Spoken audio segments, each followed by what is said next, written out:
What is up, listeners? Welcome to Predator vs. Movies. I'm Alex. I'm Peter. And I'm Aiden. Hi, Alex. Hi, Peter. Hi, Aiden. Hi, Aiden. Hi, Peter. That's right.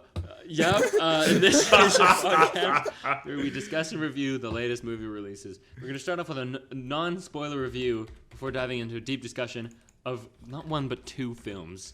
Because this week we are doing Barbenheimer. Barbie and Oppenheimer came out this week, and we are reviewing both of them. And then, of course, as always, at the end, we will ask the most important question for both of these movies. Would either movie be better if the alien from Predator was in it? So first off, we're going to start off with Oppenheimer. Yes. So, Aiden, can you tell us a little bit about this movie? We're getting right into it today, folks. We're skipping right to the meat. So this is directed and written by Christopher Nolan, though it was based on the book American Prometheus by Kai Bird and Martin J. Sherwin. It's starring Cillian Murphy, Emily Blunt, Matt Damon, Robert Downey Jr., Florence Pugh, Josh Hartnett, Casey Affleck, Rami Malek, Kenneth Branagh, just to name a few. There are many others in the movie. Cinematography is Hoyt van Hoytema. It was distributed by Universal, released July 21st, runtime 180 minutes, clean 3 hours, budget of $100 million, and has so far made $174.2 million. Wowee. As always, after the movie information, we have a game we play. The game is called Predacritic. There's a website on the internet called Metacritic where critic scores of a movie are averaged out of 100. We are going to guess where on that metric Oppenheimer lands. So, I've spun the wheel of names, the fair wheel of names, the just wheel of names. And it has landed on Aiden. Aiden is going first. So as we'll find out soon, I quite liked this movie. This is probably going to rank very high in my Nolan movie roundup, if I'm being honest with you, if I was to think about where it's landing. And I also think that this is a movie that will just be generally appreciated. I think there's a lot of just pretty, objectively very solid filmmaking in this. You know what I mean? You can just, it's hard to not get behind a lot of what they're doing here. I'd probably go in the 80s. And so I am going to guess 83. 83. Interesting. So, Peter, you have landed next on the wheel. Where do you think, is it a higher score? Is it a lower score? Can't be the same score, so it's one of the two. So, I actually have a different opinion. I think this is actually a lot weaker than what I was expecting. Really? Interesting. And actually, I would rank this on the lower end of the Nolan portfolio. Really? But we'll, of course, get into it. Yeah. But when it comes to the score, I do think this movie reviewed very well, both critically and from the audience. So I'll give it a higher score. I'll give it an 85. My guess would be 85. Yeah. Did I lowball it? I was scared of highballing it, but maybe I lowballed it. Now, I have the opportunity to play it safe, or I could gamble and take it all. Just think about it. It's a 3-hour-long movie. You'll be summarizing 3 hours in 2 minutes. Shit. This is true. You should guess lower than me. Look, You should guess. It would be so sick if you guessed lower than me. And you get it right. I don't think it's going to be lower. You know what? I'm going to be bold. This is how I like to Dude, live my he's gonna life. give I a like 90, to live bro. boldly. I'm not going to play it too bold and guess way out to where I think it could be. I will just guess a little bit higher than Peter. I think it will get an 86. Sure. Or above. Either way. I'm going to be summarizing this shit, aren't you? You know what? I'm okay with having to summarize. And you know what? Sometimes, I have seen the Barbie one, so I cannot play in that game. But sometimes boldness pays off. Nice. 87? Oppenheimer currently has an 89. Holy shit, that's on crazy. Metacritic.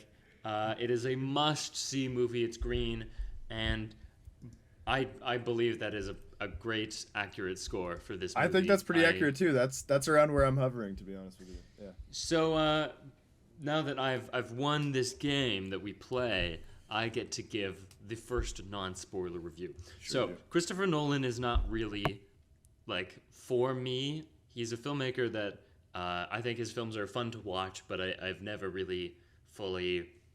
I've never been a Nolan cell or a Nolan bro or whatever. Nolan. Unlike some other people on this podcast. Unlike Nolan's chair. Yes, unlike Nolan's chair. I wonder who that is. Yeah. Who's the chair? Anyways, it's my spoiler review. I love this movie. This movie was fantastic. Not without flaws. I do think, in short, it is trying to get through a lot of material very quickly, which results in some pacing issues. I think the editing is, I don't know if it's bad. It's the pacing. It's too fast, and I think that combined with the like near constant background music, it feels like the whole thing is a trailer. It's a 3-hour trailer for most of it. There are times when it's not that, which feel more normal. But yeah, I kept thinking to myself, man, I would love to see the 3.5-hour cut or the 4-hour cut where there's just like a little bit more room to breathe.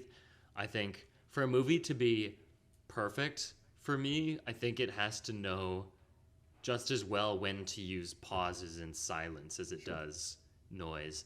And not to say Oppenheimer doesn't do that, or Nolan in Oppenheimer, but could have used more of it. Other things, the cast is phenomenal. The story was quite gripping, despite, everyone knows how it goes, how it ends, I suppose. That was a perfect rhyming scheme that came out naturally. That was random. And yeah, I mean, I think this is maybe one of Nolan's best films. I'm not super caught up on his filmography, but I think this is a really strong visual step up from where he usually is. And from the get-go, I was like hooked. So I might give it a 4 to... I'll probably give it a 4.5. I'm pretty firmly at 4.5 right now. And I would definitely recommend people go see this. So next up is Peter. Peter gets to tell us what he thinks.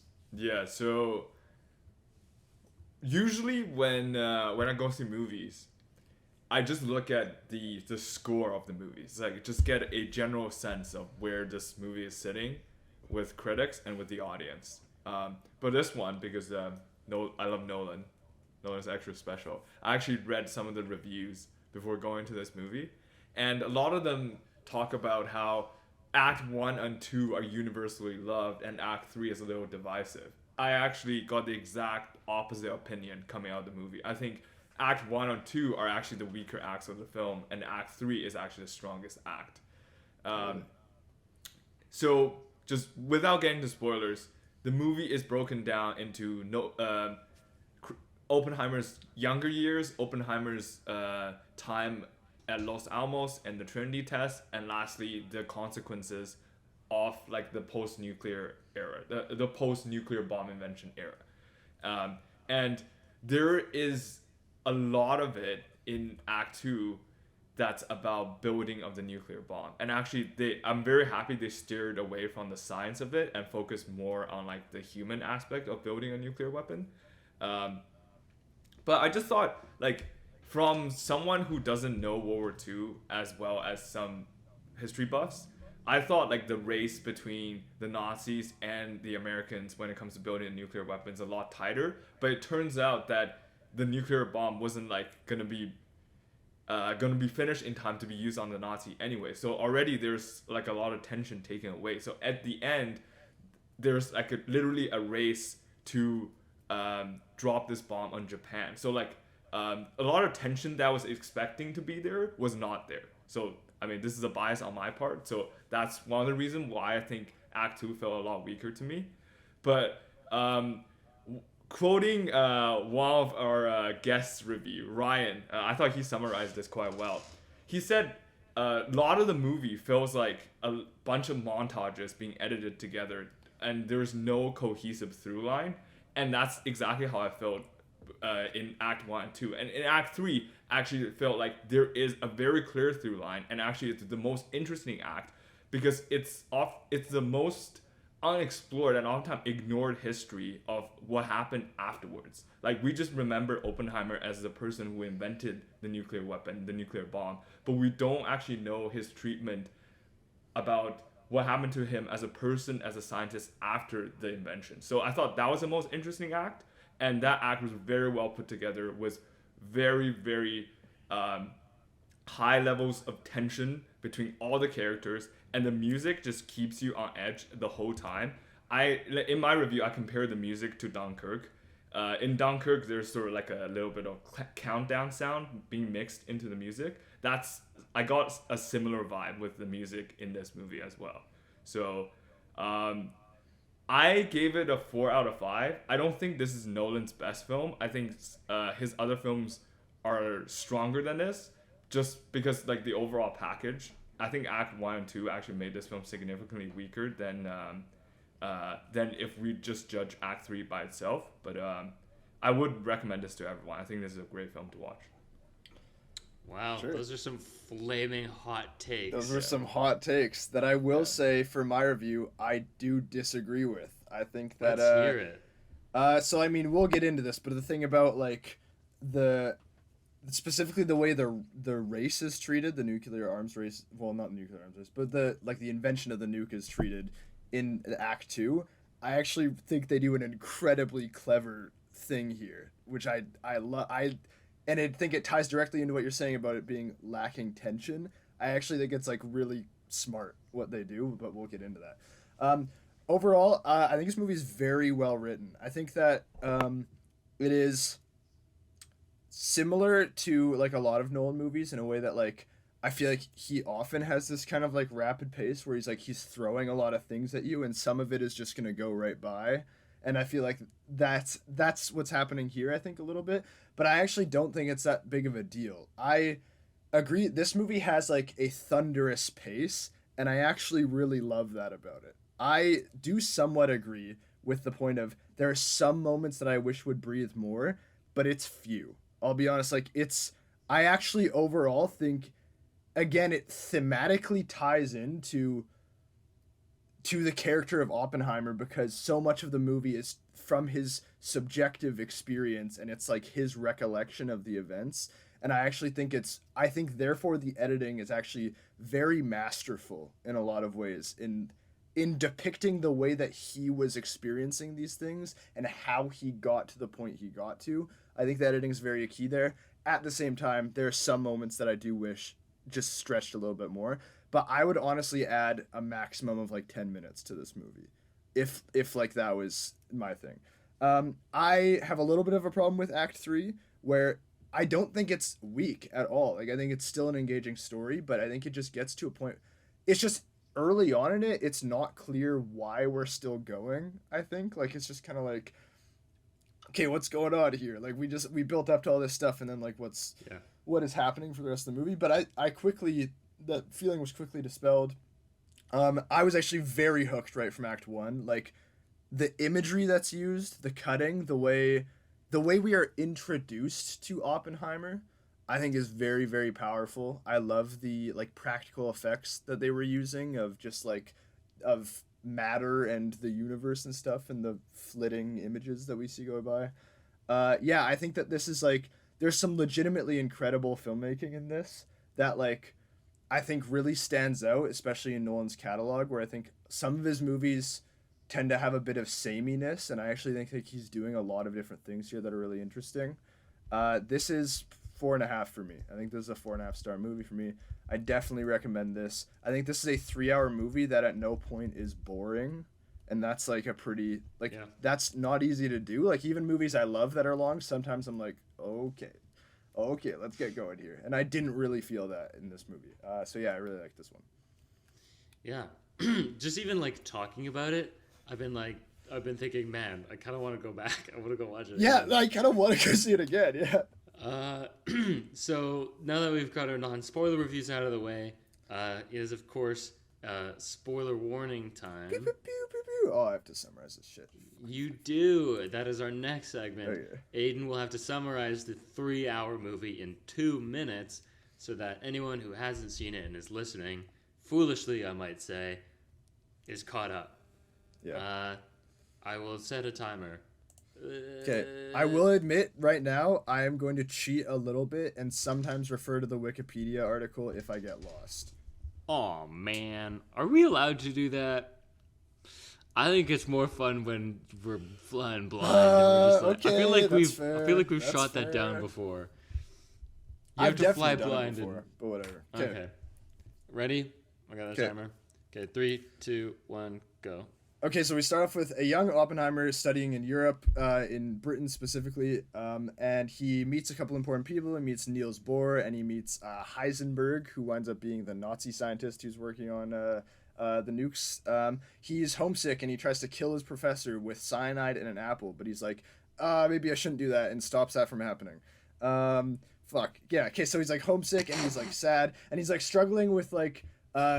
He's like he has these like obsessive visions of like matter in the universe, and he's clearly like obsessed with the idea of like getting to whatever. So we're moving on, and he's back in America, and he's working in Berkeley. He goes to communist settings and communist parties, but he is not outright a communist. He meets a communist woman with whom he has a relationship throughout the movie. That's Florence Pugh. As time goes on, they start talking about making nukes, and eventually Matt Damon's character, who's a general, invites Oppenheimer to be the lead of the Manhattan Project to develop the nuke, despite communist leanings or whatever. Like, that's a big part of it. And so, like, they get to work, they build Los Alamos, they build a town out in the desert, they're working on it for a long time. There's various questions about, like, the Nazis have a lead on them. There's questions about the problems of security, like, they don't want secrets to get to the Soviets. So basically, we get to the point where we do the Trinity test, where they drop a nuke test in the desert, and it's crazy, it works really well. And then pretty immediately after, they're talking about the war has ended, and we kind of glaze over the fact that Hitler has died, like, where the war is almost ended and Japan's holding out. And so they talk about where they're going to drop it on Japan. They drop nukes on Japan. The rest of the film kind of follows the aftermath of this. There's a senator who is about to be voted into the cabinet, but Rami Malek's character exposes the senator for coming after Oppenheimer for supposed communist leanings and trying to destroy his character. And in the end, Oppenheimer reminisces on how he thinks he destroyed the world because of nukes. And Albert Einstein is there too. Yeah. I'll just fill in the bit about RDJ's character. Yeah, I realized it wasn't until like 15 seconds left where I was like, I have not mentioned him yet, have I? So he's there from the beginning in kind of like a bookmark, or it's a framing device. So Oppenheimer is in a ploy created by Robert Downey Jr.'s character to kind of silence him. He's renewing his security clearance in a kangaroo court style thing where he's denied all the things he's usually allowed in a court type situation because it's not a real court.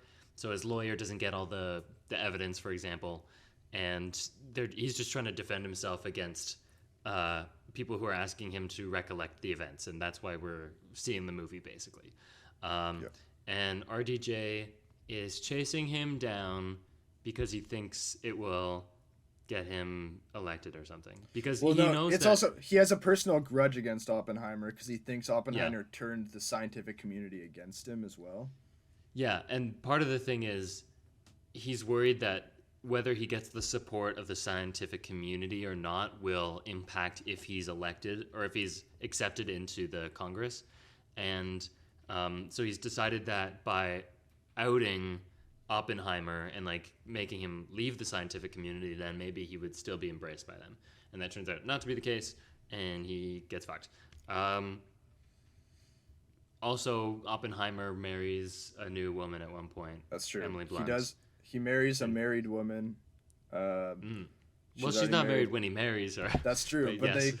they divorce. She gets divorced as a result of them. Yeah. And Florence Pugh kills herself at one point. Yeah.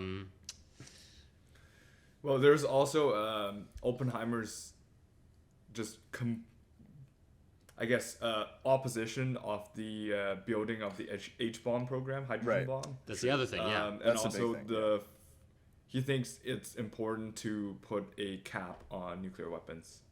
Yeah. Right. Yeah. So he feels after the bombings of Hiroshima and Nagasaki, he feels immense guilt, and he tries to limit the amount of nuclear weapons there are in the world and their continued development. So he doesn't want, for example, a super bomb, the H bomb or whatever, to happen. So yeah, I think we got most of it.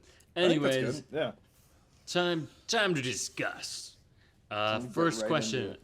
as always, favorite part. Do we have some?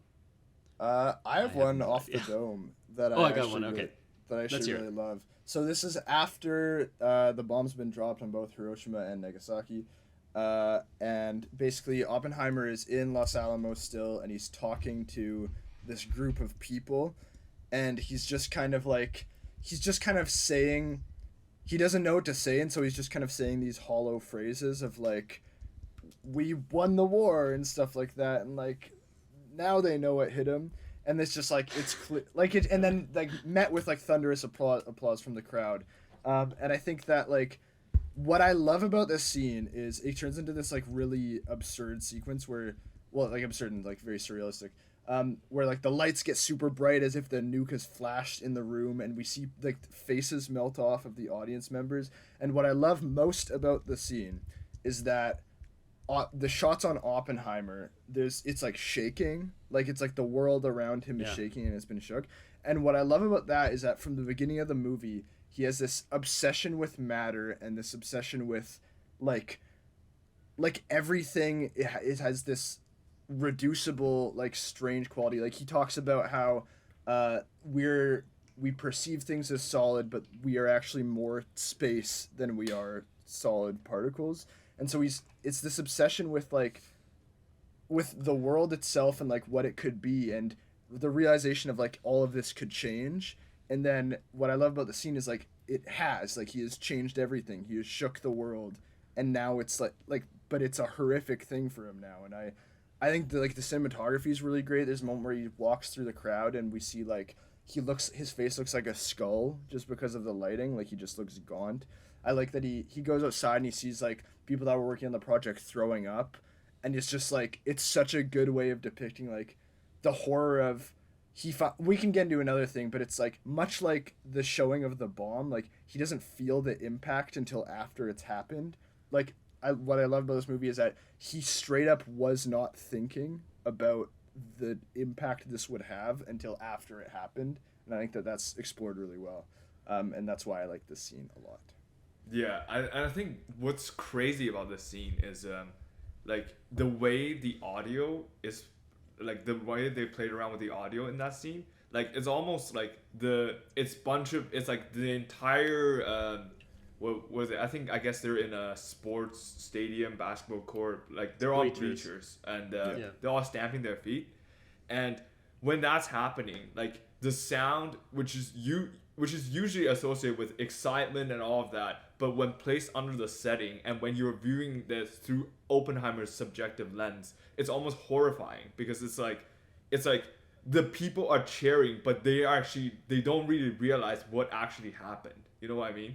Like I think like amongst the people in the room, like even though they're physicists and everything, like I think he sort of realizes like the horrific thing that they've just done to innocent people. And like we obviously see that manifesting visually through what will happen if a nuke has dropped on them right now, and radiation, heat, people melting up, people throwing up. But like the sound as well, like something that is supposedly having a positive connotation in, you know, cheering on Oppenheimer and celebration of the completion of the Manhattan Project, has turned into something horrific and terrifying. So I thought that was just really cool. The way the movie invites you to question the necessity of the dropping of the bomb, invention of the bomb, and also the impact of the bomb. It's really cool. Yeah, I like how he's delivering the speech, but from the beginning even, it's clear that his heart is not in it, and he's actually feeling very guilty and probably some anxiety in there too. And the sound design of that scene is just so strong. The sound just like not even cuts out, but it's like for example, when everyone stands up from their bleachers, it's not silent. It's very like it's a sound that is similar. Like I think it's a bunch of people standing up from folding chairs or like a couple of chairs. So it doesn't match, but it's not silent. I just thought that was like really cool. And his face and his delivery of these lines of like, man, I wish the Germans hadn't given up yet so we could have dropped the nuke on them. Like he's like giving these lines, but like it's so clear from the visuals that how he's actually feeling, that subjective lens you mentioned, Peter. And some of the other things that happen in that scene are just quite chilling. He steps on a body that's been burnt to a crisp and his foot just goes right through it. I like the bit where they've in the same vein of the sound design, someone is like cheering or something, but they instead put the sound of someone screaming. And I like that all of these choices also I can just totally see, and I feel like I'm thinking of other movies I've seen recently of like people doing this idea badly. Of like oh, it's not what you really think. And the one that's coming to mind is another Florence Pugh movie, Don't Worry Darling. I feel like is the kind of energy a bad version of this would have, where but I don't know what the bad version would be, but for this what works is like we've just fully bought into the sincerity of it, and like it's just so real, and the emotions of it are real, and it works. It just works. So I do think that is a really fantastic scene in this movie. I also think it's set up really well, building on what you're saying. Like I think that's another reason why it works really well. There's a line earlier in the film where I think it's the what's the name of Safdie's character? The Safdie brother? Teller, yeah. Where Teller, I think it's Teller who says like, you're barely a scientist anymore, you're like a politician now. Yeah. And I think like, so what I really like about the scene is that we hear the sound of the feet in the bleachers multiple times before this in the movie, and we don't know what it is. It's just like a sound that he's hearing. And so clearly like it sets up the idea that this was a turning point for him. In his recollection of events, this was a huge moment. And I think what it makes clear is that this is the moment he realized that he was the father of the atomic bomb.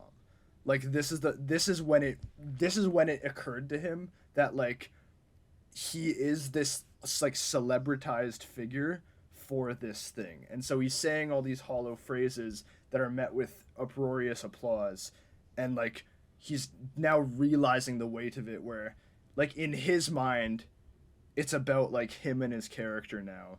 And another clever thing, this is a bit of a side note, but as the movie goes on, I think it's also questioning that mentality of like he is a little bit self-focused, even though like how many different things went on, like, but he's very concerned about his role in particular in it, which is fair, but then it's criticizing that, and it's criticizing his ego in different ways, I think, which is interesting.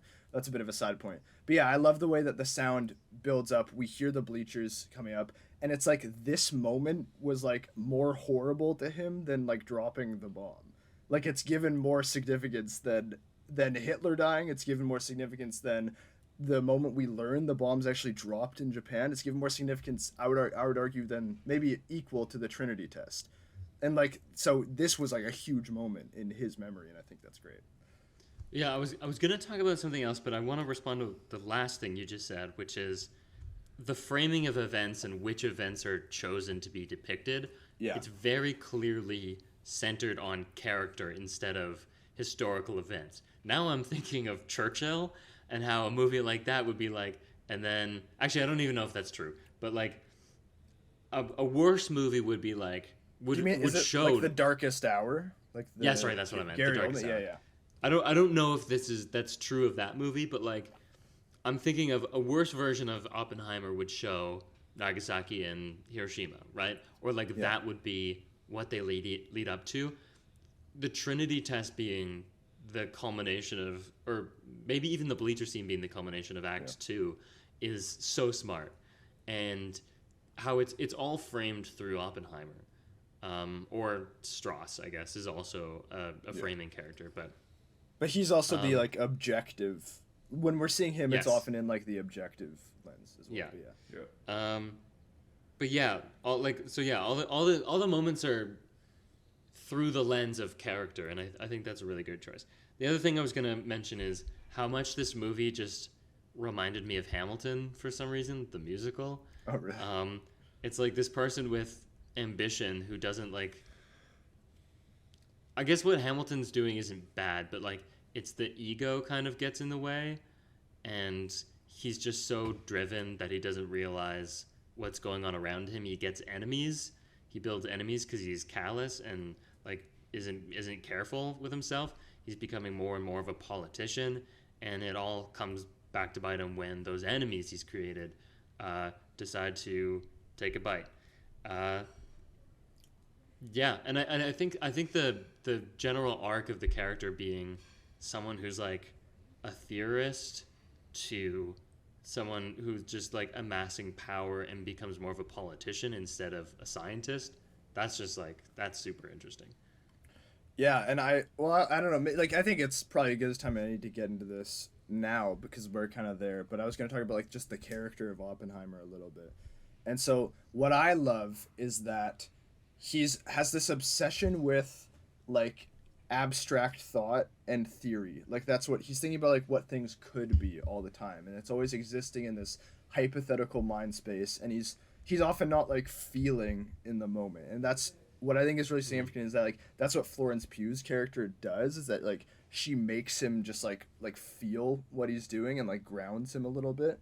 And so when she dies, that's like even one more level of removal of that. And I think throughout this movie we see him move into this more and more theoretical abstract space, to the point where even the people that this bomb is going to be used against just become abstract and they don't exist to him anymore. And I think that works in tandem with the bolstering of his ego, how everyone he talks to and his relationships and the institutions he engages with treat him like he's a genius, and they encourage this kind of individualized and egoistic behavior, and like how that all culminates in him like creating this insane thing without ever really thinking about like what the effects are going to be, like not really, especially as it goes on.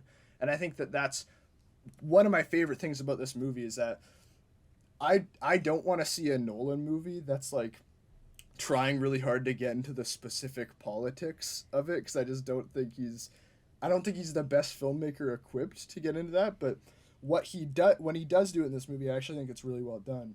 And I think it's really clever that it's framed in a man who to him, people and human lives and humanity just become hypothetical, and they just become abstract to him, and they become theory, and everything becomes theory, and it's just about like what is possible. And it brings into question like, what is the point of progress? Is any of this progress what's happening? But Peter, I'll pass it off. But maybe not as extreme as the way you describe it, like him abstracting the cost of human lives and everything, because he's so focused on theory and what things could have been. But I do think the movie did do a very good job to invite us to view things from Oppenheimer's perspective, and so to follow him while his doubt and suspicions grows on whether this bomb was necessary. Like, it really did a fantastic job inviting us to question the necessity of the invention and the dropping of this nuclear weapon. And I think, like, what I think is so cool about this movie is, like, initially it is justified because if we don't drop it, Nazis would drop it. And then this progressed into sort of like, okay, Hitler has committed suicide. We're not fighting against the Nazis anymore. Now we're dropping it so we can end the war early.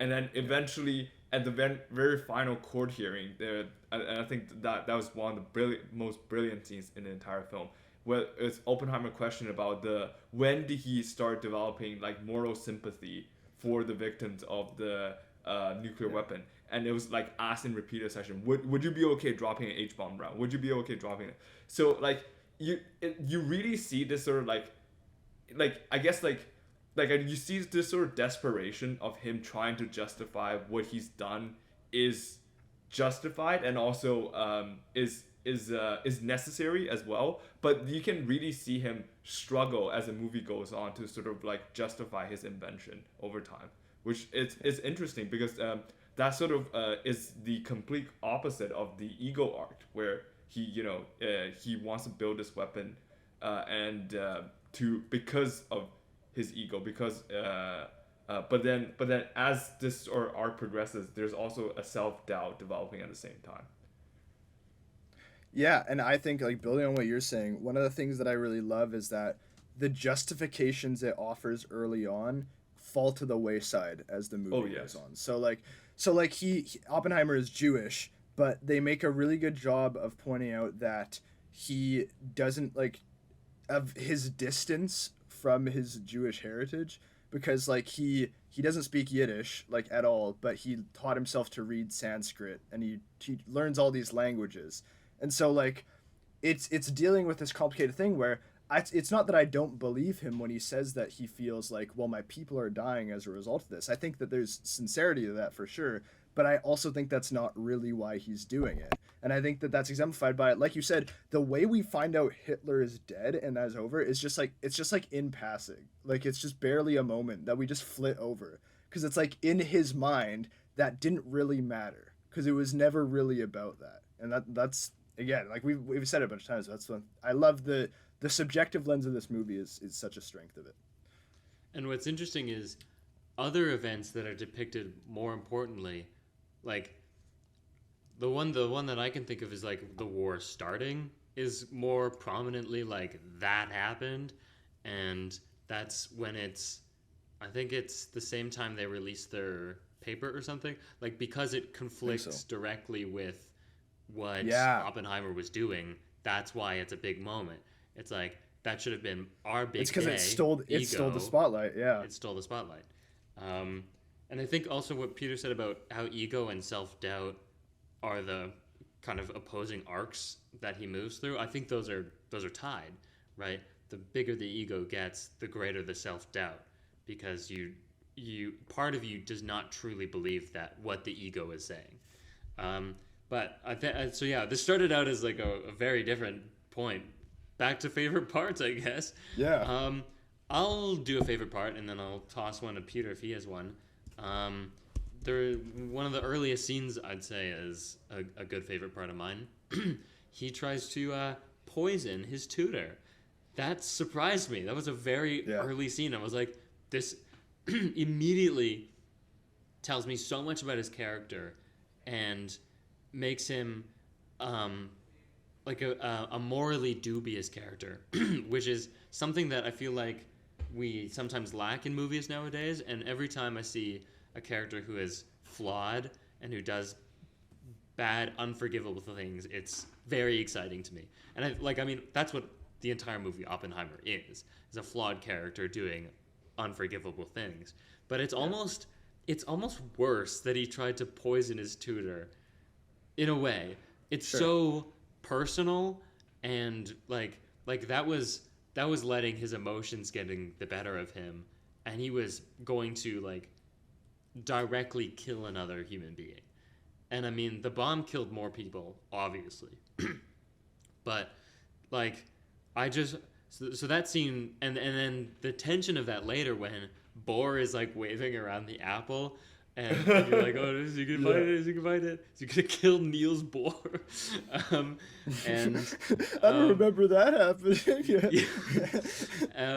And then also just like he puts the apple down on the desk, and like a little droplet of cyanide rolls down the side, and I was like, cinema. This is why I go to the movies. See cyanide drip down an apple. I have a few quick points to build off of. Yeah, the quick one I want to say is that like, one of the things that I think is really impressive about this movie, we know exactly what's gonna, well, maybe not exactly, we know what's generally gonna happen, but like it's still very tense. Like I know that Oppenheimer didn't kill Niels Bohr, but that was still a very tense scene. I didn't know that. Maybe he did. I was like, I'm pretty sure I'd know that if that had happened. Like, whatever. But yeah, what I like what you said about it being like a more emotionally charged thing, and I think that it's interesting tying into what he was talking about. He says, "Oh, I was emotionally immature when I was living in Europe and when I was studying," and I almost think it's like this was a time where he acted on his emotions, like he felt bad and he felt slighted and he just acted on that. And I think it's like the lesson he learned was to just move away from his emotions and not feel anything. And I think that's cool. But then at the same time, I think this scene also shows how detached he is from other people. Like he's a character that just lives in his head. And so in his head, he got mad and it built up and it built up and he thought about like, well, this is something I could do. I could poison him. I could kill him. And he just didn't. It mirrors what happens later. He just didn't consider like what would happen until after he'd already done it. And then he has to go in and do it. And so I think it's a really great character defining moment as well. Yeah, and the idea of like another arc for Oppenheimer throughout the course of the movie is like him becoming dead inside, essentially. Yeah. How, like you said, he's emotionally immature is his choice of words, but I think more accurately, he still has emotions, and he still like sure, he doesn't know how to control them, and it's partly what you said about how he's more in his head than he doesn't realize the consequences of his own actions, but like I think that's greatly reflected in his two relationships he has in the movie. Is when he's with Florence Pugh, that's a more emotionally charged relationship. She has some, I think, psychological issues. I think that's mentioned in the movie. Yeah. And his relationship with her, he's like really trying to be a romantic.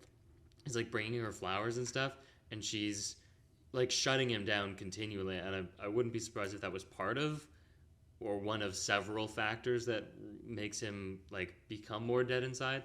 And you compare that with how he interacts with Emily Blunt, which I think is a little more transactional and more so as the movie goes on. It's less spontaneous. I just think that's interesting.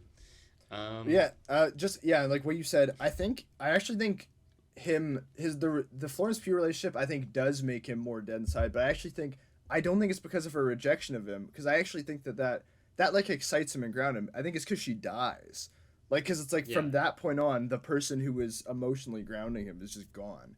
And what I think is great is that like Emily Blunt's character just says pull yourself together, like, because he's gone to this position where in order to do what he is doing, he can't feel, like he just can't do it. And so he has to be snapped out of it, and I think that it's a great moment. Also, I was just thinking about that relationship, how she needed him, and he did just like, I just kept thinking about how, like, one could rationalize and be like, well, he's moved on, he's with Emily Blunt, like, would it be bad for him to, I feel like she's kind of right. Like, if she needed him, he did have not an obligation, but like as someone who has cared for her and, you know, based on how he reacts to his death, like still cared for her in some capacity. I think it's interesting, like, that he did abandon her. He didn't have to do that. And his choice to focus himself away from emotion and onto the project and his new wife, obviously, but how that relationship ends it's tragic. Peter, do you have a favorite part? Yes. First, I'll talk about like a funny part. Oppenheimer has some riz. Like the way, oh my god! Like the conversation. I think the first time we see him and Kitty talking, Kitty's the Emily Blunt's character, was when Kitty is still married and actually like at her house, I'm pretty sure, and he's just like, you know, if matter like something doesn't exist, my hand will pass right through it, but it does. So, too smooth. But anyways, my favorite part is Probably the Truman scene. I really, really like the Truman scene. So this is just for context. This is right after they've.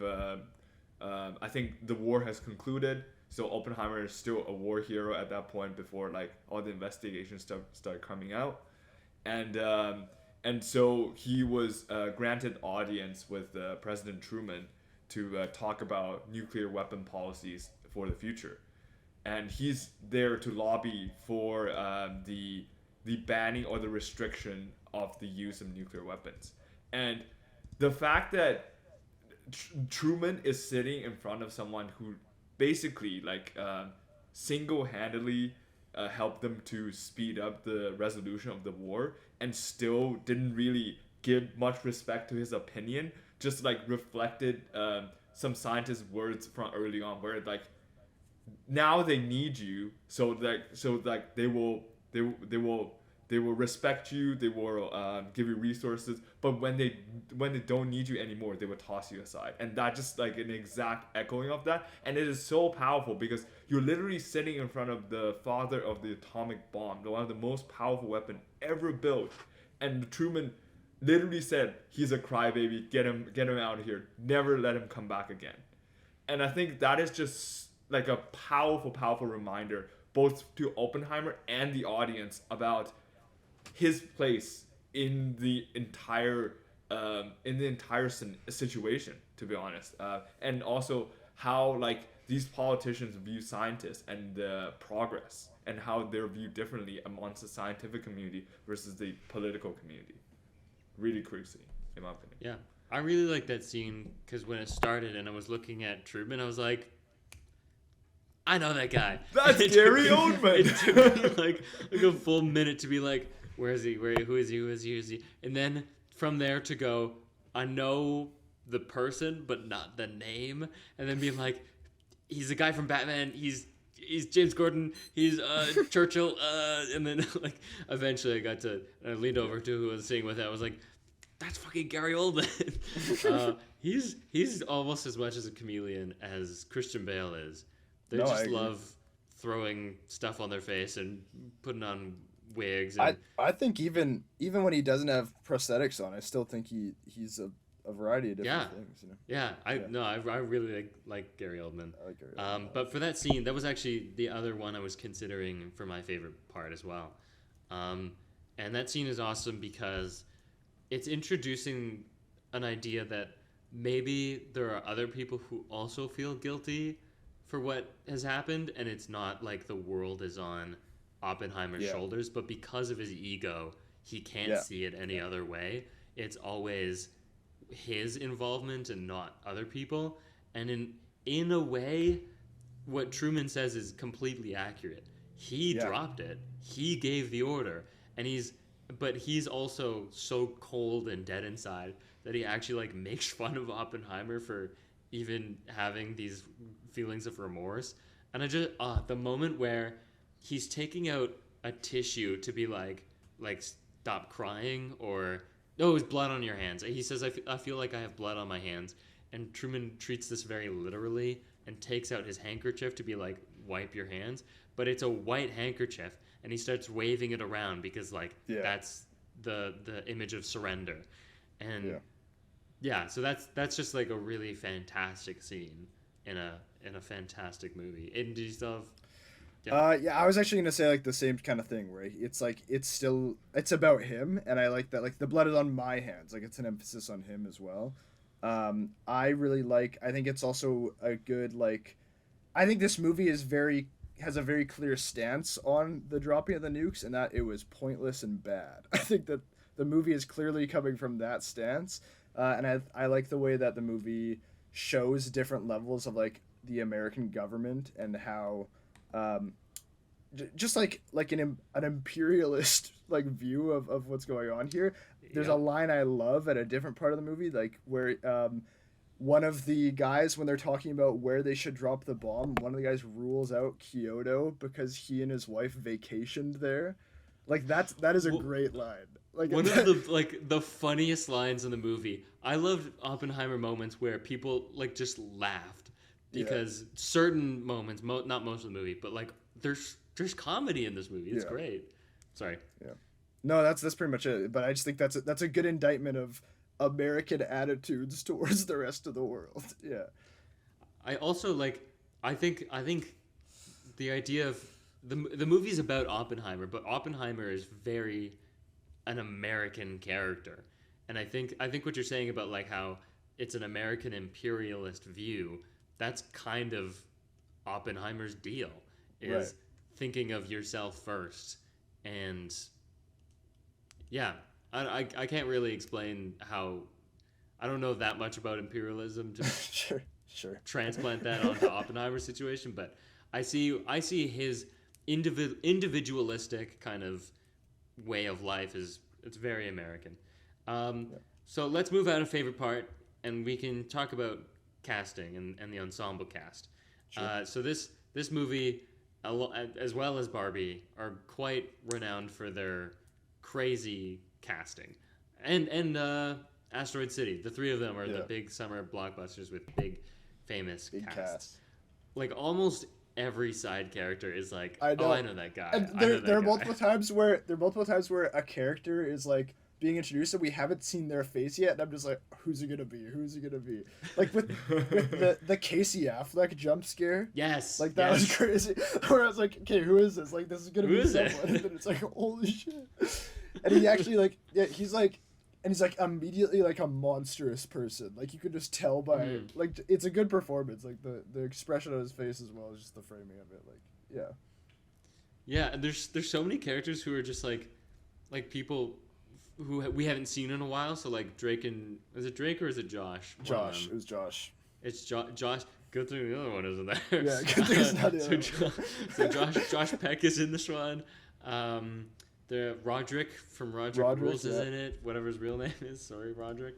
I'll never look it up that way. What is Roderick? Heffley, actor Devin Bostick. Nice. Devin is in this. He was good. He didn't do much. Jack Quaid is in this from The Boys. Jack Quaid is in this. Yeah, that was crazy. And playing like, the bongos. Pretty good.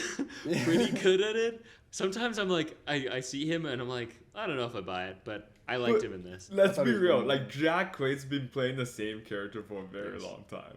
I think he was less of that character in this movie. Yes, which is 100%. why I was saying in this movie I was a little more convinced of his acting ability. Because if you're just playing the same role over and over and again, then I don't know if you're acting so much as just doing your shtick. You know. Yeah. This proved to me that maybe he can act. I like Jack Quaid though. Sorry. And because there were so many times where it's like famous actors popping up, I was like, okay, where is what's his name? The old guy who's in every Michael Caine. I was like, where is like I was like, when is and when we got to Truman, I was like, okay, this is gonna be Michael Caine. Like, he's not in this movie, right? And he's retired. Yeah. He's retired. He's but I was still convinced. Yeah. Who else was in this though? There was someone else I had on. I forgot Matt Damon was gonna be in it. Oh yes, yeah. Well, Matt Damon's a big player in this movie, but I'd forgotten about that. Yeah. When Alden Ehrenreich shows up, almost immediately, I was like, "Hey, I know." Oh, and what's his name? The creepy guy in every Denis movie. Yes. David Dismach. Yes. Also, the creepy guy in every Nolan movie, or maybe not every Nolan movie. Is he? Some. He's in Dark Knight. He's a creepy guy in Dark Knight. But that might be the only one. Yeah, he's in one of the Batman movies. It's just like a creepy I forgot guy. about that. Because he's in every DC movie. He's almost the Stanley of just being like, I'll be everyone. Some other ones we missed. Rami Malek is in this. Kenneth Branagh as Niels Bohr is so funny. That was great. This is so funny to me. Because when Niels Bohr just shows up and they're like, "Hey, it's Niels Bohr," and then everyone's applauding him. I'm like, "Oh, we're applauding Kenneth Branagh." Hello. Sorry, what were you gonna say, Peter? There's I don't know if you remember, Alex, but remember Army of the Dead, the thief character? Yeah. Matthias, I think is his name. Yeah, he's playing Heisenberg. That's why I thought that was him. Yeah. Also, whenever they said Heisenberg, I just thought of Breaking Bad. I when I said it earlier this episode, I was like, is that the right name, or am I just thinking of Breaking Bad? Exactly. Well, you had your hand up, though. What were you going to say? Yeah, what was I gonna say? That's a good question. I'm forgetting now. Something to do with casting. Emily Blunt. I've got more. Well, Yeah, Emily Blunt's a main character. Yeah. Benny Cillian Safdie is playing that Russian character that's so funny. That's another one that was just like, every time I saw him, I was like, dude, you are an American and you are doing a silly voice right now. Like, oh really? I bought it. What's up with the eyeshadow though? I'm just like, oh my god, like what's up with the heavy eyeshadow? When he first showed up, he was like was he wet? Was he wet on purpose? I don't know what happened, but the first time he showed up, I thought he was like in a downpour. But I liked him. I do think Benny Safdie is a good actor. Yeah, Teller was a great also character. being a director. But it was the voice thing. I was just like, I know you're American. We also have Dane DeHaan, who was that one was Spider-Man's great. Yeah. Green Goblin. Yeah. There's more, but I haven't found yet. Other people who you just like character actors who you would recognize. David Krumholtz is a name I know, but he was the Jewish friend of Oppenheimer, I believe. Yep. You know what I mean?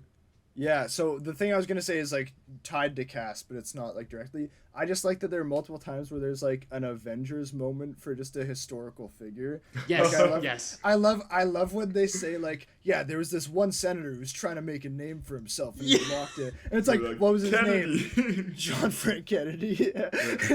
And then I also love when the taxi goes away and Einstein is behind the taxi. It's not the reveal of like we've seen that character multiple times by that point, but it's also just like, why the fuck is he there? Like it's such a bizarre I was saying the same thing. Every time Einstein. I kept saying Eisenstein. Every time Einstein shows up, it felt like an Avengers moment. Like that's the Stan Lee cameo. It doesn't feel real. And it's because he's just like such a renowned historical figure who does not make appearances in movies ever, you know? And yeah, every scene, he just a hoot for me. I think the JFK one was worse. So funny. That was actually a ham-fisted moment of just being like, by the way, did you know? Because I was saying this to someone.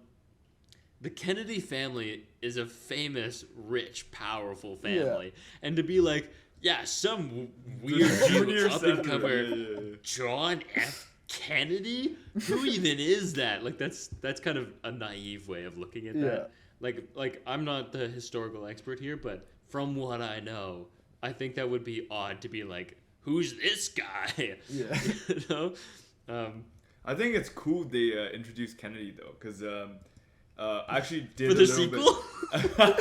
Actually did just name drop him now. I did a little bit of digging around the actually historical, the real history behind the movie, and it's actually really cool because Oppenheimer's nuclear policies, like about restricting the usage and also the manufacturing of nuclear weapons, was not received very well, both in the Truman administration and I think the president after that. But when Kennedy became the president, he actually accepted a lot of Oppenheimer's suggestions and actually used them to basically plan out the future of the nuclear policies. This is kind of cool.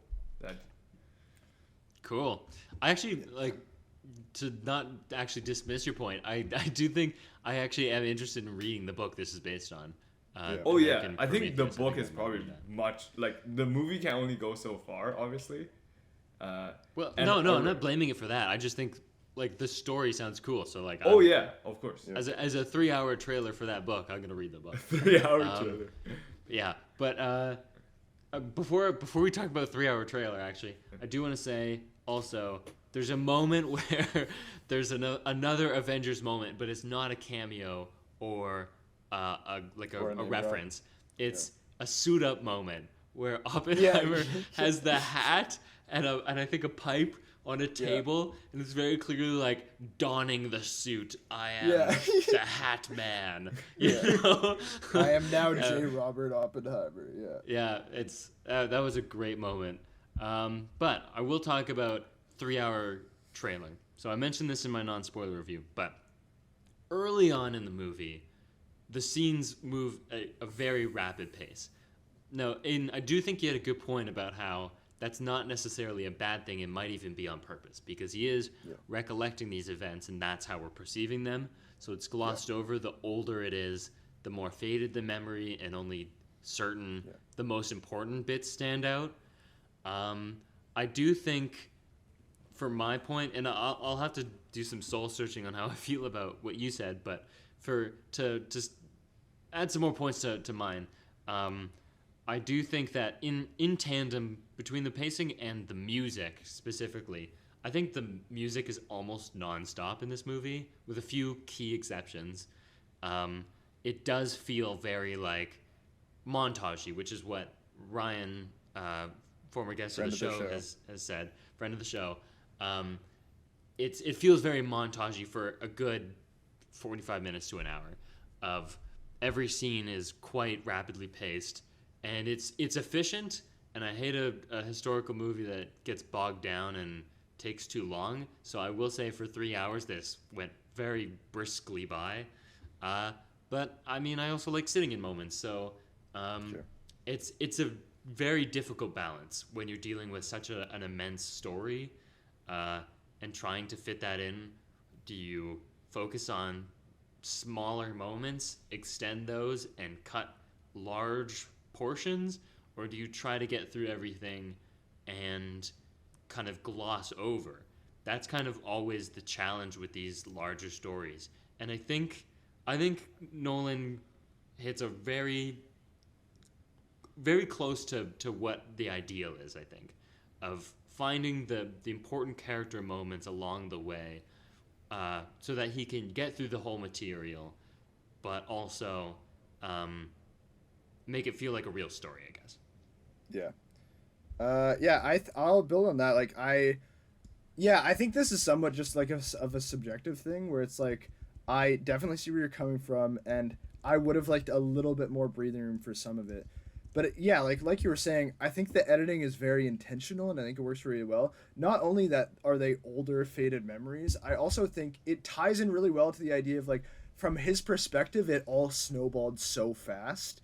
Like, before he even got a chance to think about it, like, this happened, and it just built so quickly to the point where, like, before you know it, he's at Los Alamos and he's running the entire thing.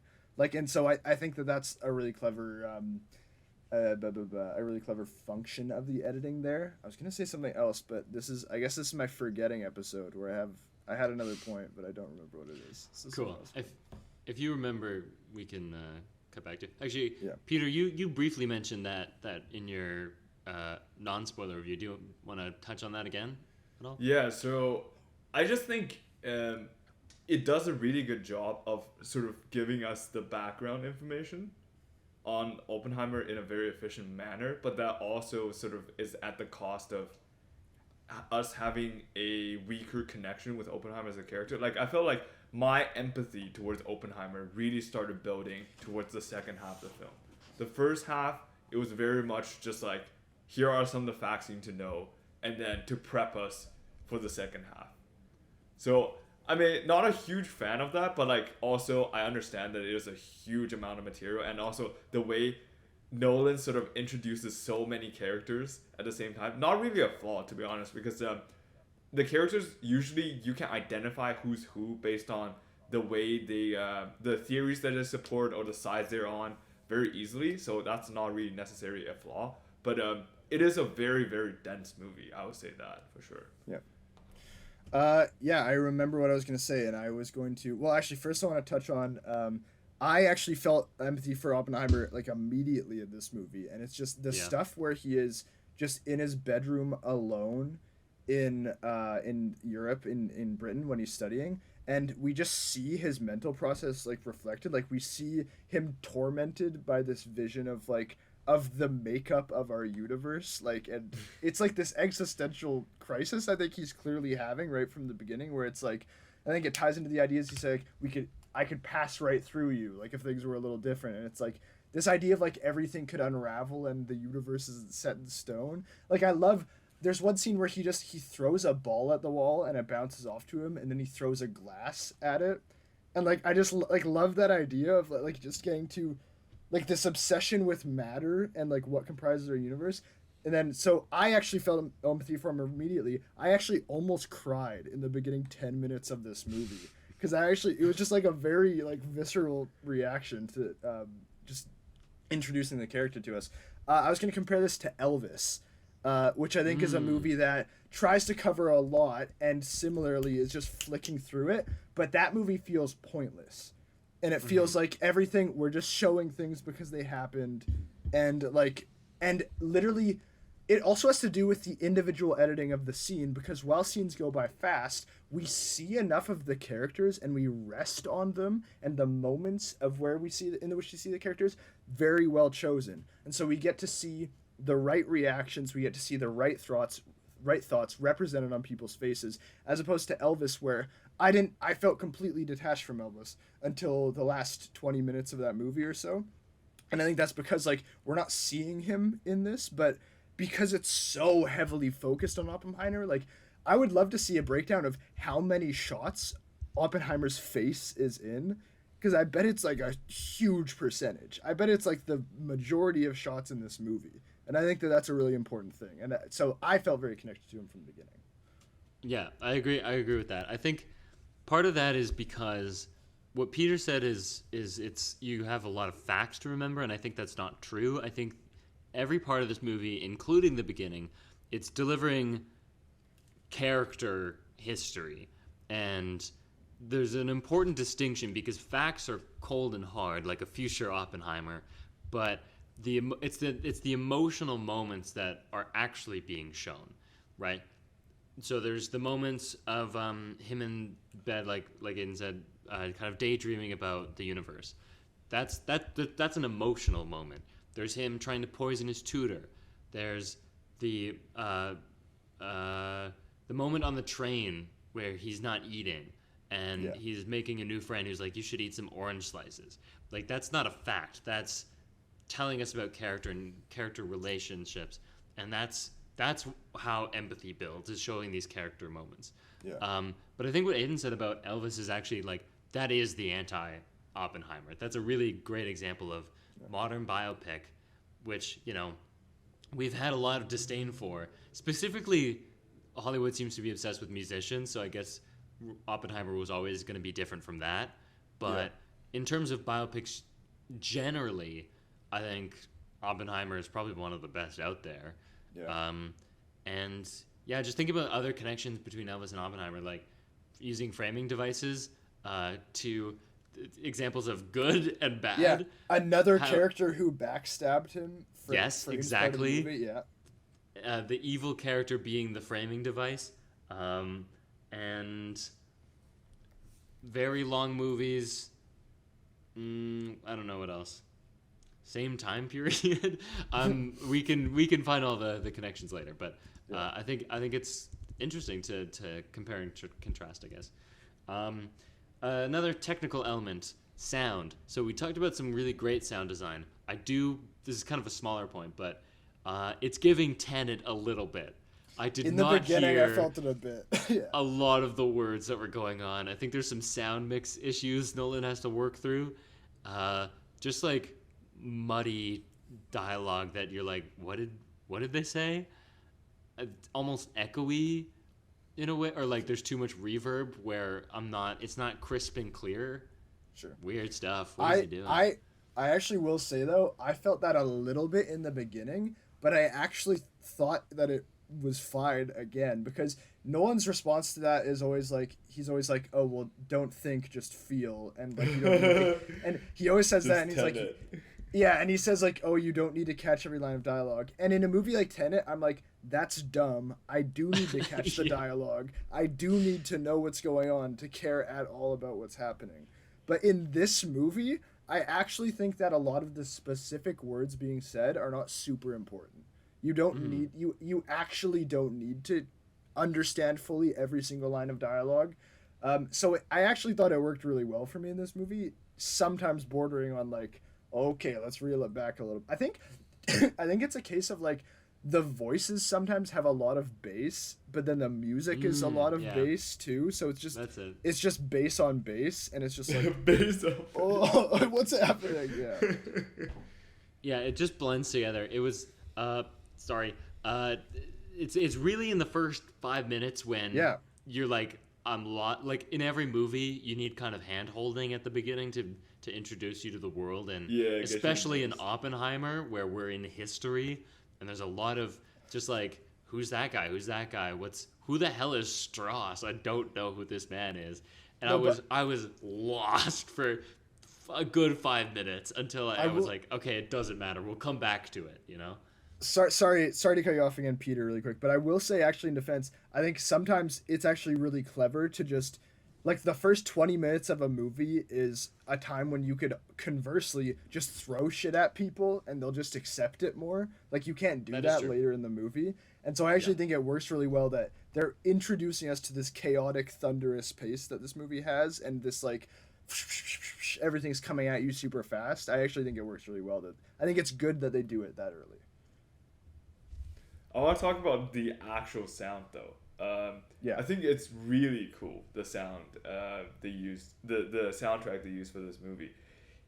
So they sort of have this iconic sound they're associating with like atoms interacting with each other or like stuff happening in the molecular space. But there's also sort of this classical music that they mix with it. So it's sort of like classical music mixed with synthetic sounds at the same time, to represent like when Oppenheimer's thinking, when like scenes that are related to theoretical physics. And I just thought that's such a cool thing, because like I think like theoretical physics has been a very classic field in the study of physics, and also it is sort of this blend together between classic theories and also modern thinking, which is like, you know, this sort of blend between classical music and modern synth at the same time. And also it is sort of like this sort of elegant dance of scientific thinking, while Oppenheimer is sort of trying to visualize it, you know, of atoms interacting, which is still represented by classical music and also synth music at the same time. Just thought that's really cool. I think I agree with you, and I think that it could also be seen as a model of looking at these sort of like hyper optimistic scientific like ideas of like scientific rationalism, like, and like just scientific optimism in general, of like, because it's at once an old and new idea. It's a new idea in that like science can bring us to a new frontier, and it can bring us to a new world, and it can improve and liberate us from the constraints of biology or whatever. But then it's at once also, it's a very old idea, because it's just like this deeply entrenched idea of it ties in with ideas of like American exceptionalism, and like we can do anything, and like we're gonna like these idea of progress, like we're moving in a progressive fashion. Like I think it is a marriage of new and old, and I agree with you that it's well exemplified in the sound.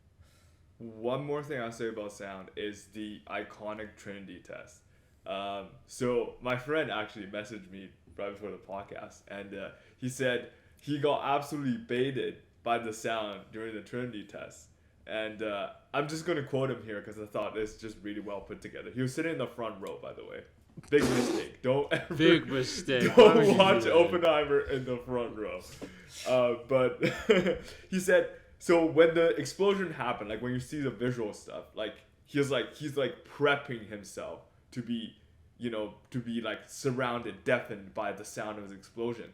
And then he's waiting, and then it never came. And then just when he felt safe, that's when the blast hit him. And I just thought, like, first of all, apparently that is very realistic because they're really far away from the site. The sound does travel a lot slower than light, which is the visual. And also, it is just such a good way, because like Nolan talks about why he wants to recreate Trinity test using practical effect is that he wants you to feel horrified, and he said like CGI just can't make you feel that. And I think that like in sound, like visually, it is something like we've all seen Mushroom Cloud in like documentaries and stuff before, but I think that the sound part is what really shook us, at least for me, at least. And having that delayed and just when you feel safe, the sound hits you. It's such a clever way to sort of make audience feel being in danger in type of way, in a way that that the asynchronous sound and visual just cannot deliver. I thought that's really, really cool.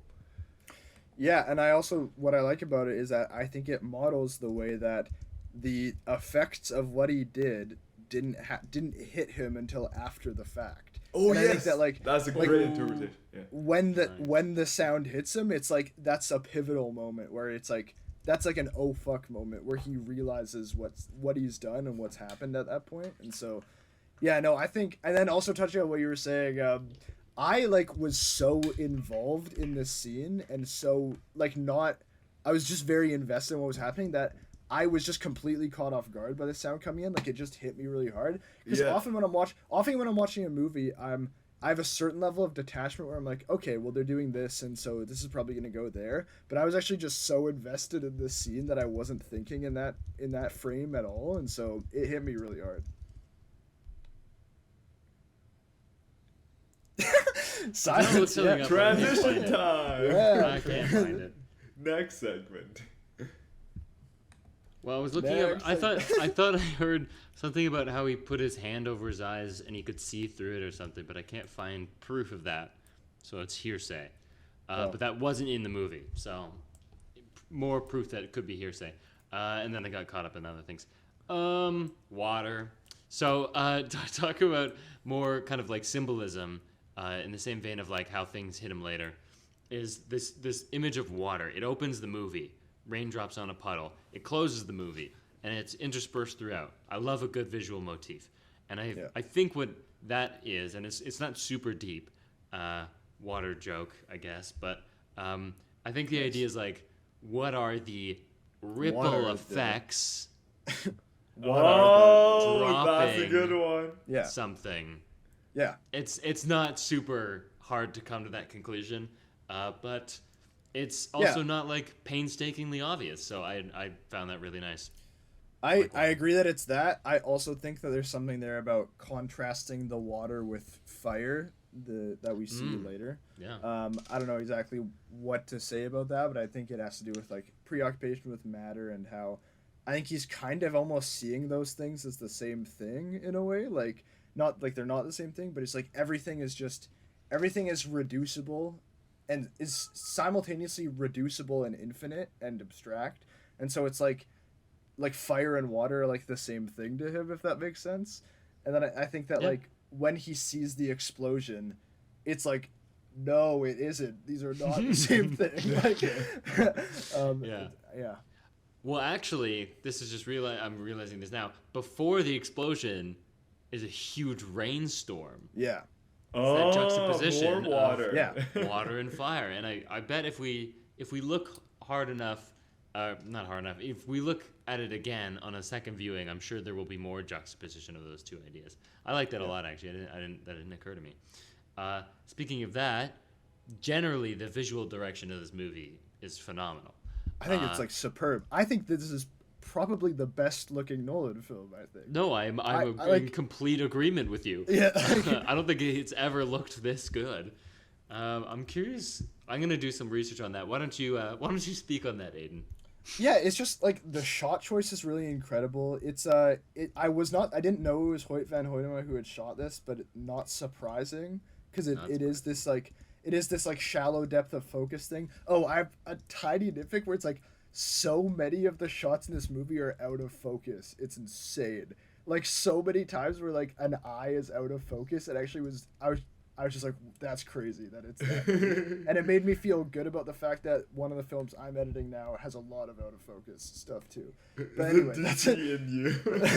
Yeah, I guess that was just cinematography brained. But yeah, I think that there's like, it's just like really, the shallow focus works really well, and it's like in the majority of shots, like it's not just in close-ups, it's also in just like wides, and I think it, especially in the subjective lens, because I think that there's probably, in my memory, there's a deeper focus when we're in the more objective segments of the movie, and I think this it ties into this idea of it this being this very subjective character focused thing. Like we're always focused on Oppenheimer or the person he's talking to or the person he was focusing on in that scene, and so they stand out focally. Like they are clearly one of the only things in focus on the screen. And so I think it works really well to build this subjective lens, and then I think oppositely, like this isn't exactly true because there's definitely shallow focus in the black and white objective scenes as well. But I think that in my memory, especially the stuff like around the table when they're sitting there in black and white, like we see a lot of people like just in pretty clear focus at that point.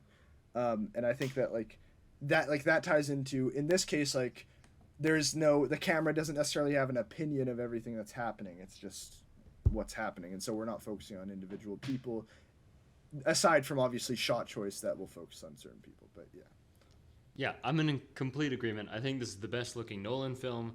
I did some research on Hoyt van Hoytema right now, actually, and I was aware that they had collaborated together, but I wasn't sure how far back that went. And so he has done 3 other movies with Nolan. I'm not going to make you guess what they are because it's the 3 that came before Oppenheimer. I also did just pull it up. It would be pretty easy to guess anyways. It's Dunkirk, Interstellar, and Tenet.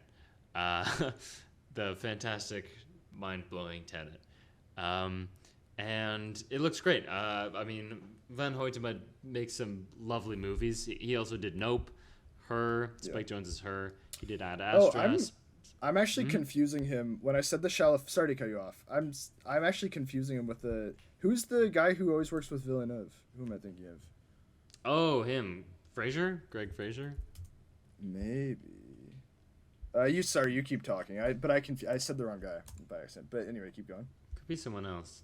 Greg Fraser did Batman. I'm not sure. Anyways, he also did Tinker Tailor Soldier Spy, which is a movie that is good. Anyways, to talk about this movie and the cinematography, I think in addition to it being just like when I say it's the best, I think part of that has to do with, I guess shallow depth of field and like changing focal lengths is a big part of it. Kind of like the compositions I think are stronger than usual, maybe. Although I do think Nolan is generally compositionally strong, and I also think that his camera movement is strong generally too. I'm feeling the weakness in my Nolan catalog. Like I think I've seen most of them, but like I can't actively refer to them. They're not that strong in my memory, per se. But I guess for me a lot of it is like the Rain kind of situation where it's maybe taking a little more of a symbolic turn as opposed to strict like realism. And what else can I say? I don't know. Beats me. I had an idea. Peter? I would say though, I still think Dunkirk's cinematography beats this one. Like I haven't seen Dunkirk. I think this one has a lot of great like character shots. 100%, definitely agree with that. But Dunkirk's wide shots and also just like aerial shots are just so powerful. It really makes you feel the weight of the battlefield by representing them in very, very unique, iconic, but also creative ways. But this one has amazing character shots for sure. There's no denying that. I also like how this movie plays with light and shadow. One of the shots that just came to mind was Oppenheimer with the bomb up in the tower, and he kind of like leans in towards it, and that's in shadow. They are backlit, and it looks phenomenal. It looks fantastic. Yeah. And I think a lot of this movie is shadowy and accentuating those like it's the cure to like the low contrast night scenes we've been seeing. Like these night scenes look phenomenal. Yes. From this movie. I just like the wonders of good lighting and good cinematography do for a movie. And I was gonna say we should probably at least mention the black and white thing, in that Nolan explained this for us, so no one gets to kind of decipher it for ourselves, I guess. But the color is subjective to Oppenheimer's experience, and the black and white is factual. It's objective. What actually definitively happened, and it also speaks to the visual style. So with the subjective, we get kind of like moments of expressionism where things that are not truly happening in the real world are seen. So those moments of like weird sound design, the shaky background, the charred body he stepped into, those are only going to be found in the color scenes, whereas the black and white is going to be very objective. And sometimes, not to say that it doesn't get expressive. There is one moment where Robert Downey Jr. gets angry and we switch to a shaky cam or a handheld look. And I would say that is going into expressionist territory. So, but there is still a distinct difference. And I think this is a really cool idea that totally worked for me. And I loved how that set up moments where we can see it from both sides. So, like the table scene, we see it from both sides. Yeah. And the Albert Einstein moment, which we know is coming from the trailers, is like hyped up for the end because it's this mystery that's set up in the beginning. Yeah. From Strauss's perspective, the objective perspective, what did he say to Einstein? And we eventually see it, and I think that's really cool. Yeah. This isn't cinematography, but I also just quickly on that moment, I like how like Strauss's ego informs him that he'd become obsessed with the idea that that they had talked about him and that Oppenheimer had said something about him to Einstein, and so tying to this idea of ego, when in reality he's just lamenting about the fact that he thinks he ruined the world. And so I think like that's a really good moment. But yeah, and cinematography looks great. This takes us into, I think, our last point for this movie is Strauss, and I think this is actually a great place to end. I think this is a part of the movie that is very important, that sometimes works very well and sometimes did not work very well for me. I'll start. So I think what you pinpointed was a great moment that worked. He's another character who is kind of self-focused and sees more of the world, I guess. Where Oppenheimer might turn internal, when Strauss sees a slight against himself, he goes on the attack. And so that moment is set up really nicely. But one moment that didn't work for me, and I think this can start a discussion of Strauss, is what I call the Scooby-Doo moment of, it was you all along, wasn't it, Strauss? When Han Solo discovers him and like is like, you were there the whole time, maniacally pulling the string so that Oppenheimer got fucked. And I get it, but also it feels very cartoony for me to be like, first of all, it's, although not explicitly stated, I think that idea is quite clear from the beginning that it's probably him. They're being kind of obscure and like vague for a reason, and it's always like not insinuated, but to the audience it is that it was Strauss all along. I didn't really need a moment for Alden Ehrenreich to be like a detective, to be like, it was you in the candlestick with the that didn't make any sense. It was you in the library with the candlestick, you know? And from there on, I felt the movie losing me a little bit as we veered further into Strauss territory. But I like the idea of, like, there's this guy who is so mad at Oppenheimer. It's his Aaron Burr, to be Hamilton here, you know? That he's created because of Oppenheimer, right? That's or like you create your own villains is what I mean by that, and how that affects him later. How it creates this kangaroo trial, not a real trial, and then we ultimately just have to resolve that, and that's spun off into its own story. But for the most part, I like Strauss, and Robert Downey Jr. puts in a phenomenal performance. Yeah, RDJ is great. I didn't have a problem with that scene. I think that like, I think it's actually important that at some point you make it explicit that it was him, And I think that if you're gonna do that moment, it has to be kind of character revealing as well. And so I think that what I like about it is that it reveals that, similar to Oppenheimer, he's this egoistic person who's also so hell bent on a singular goal. Like, he has this deeply rooted desire and motivation to achieve this one thing, and that is like to get into the cabinet and be elected.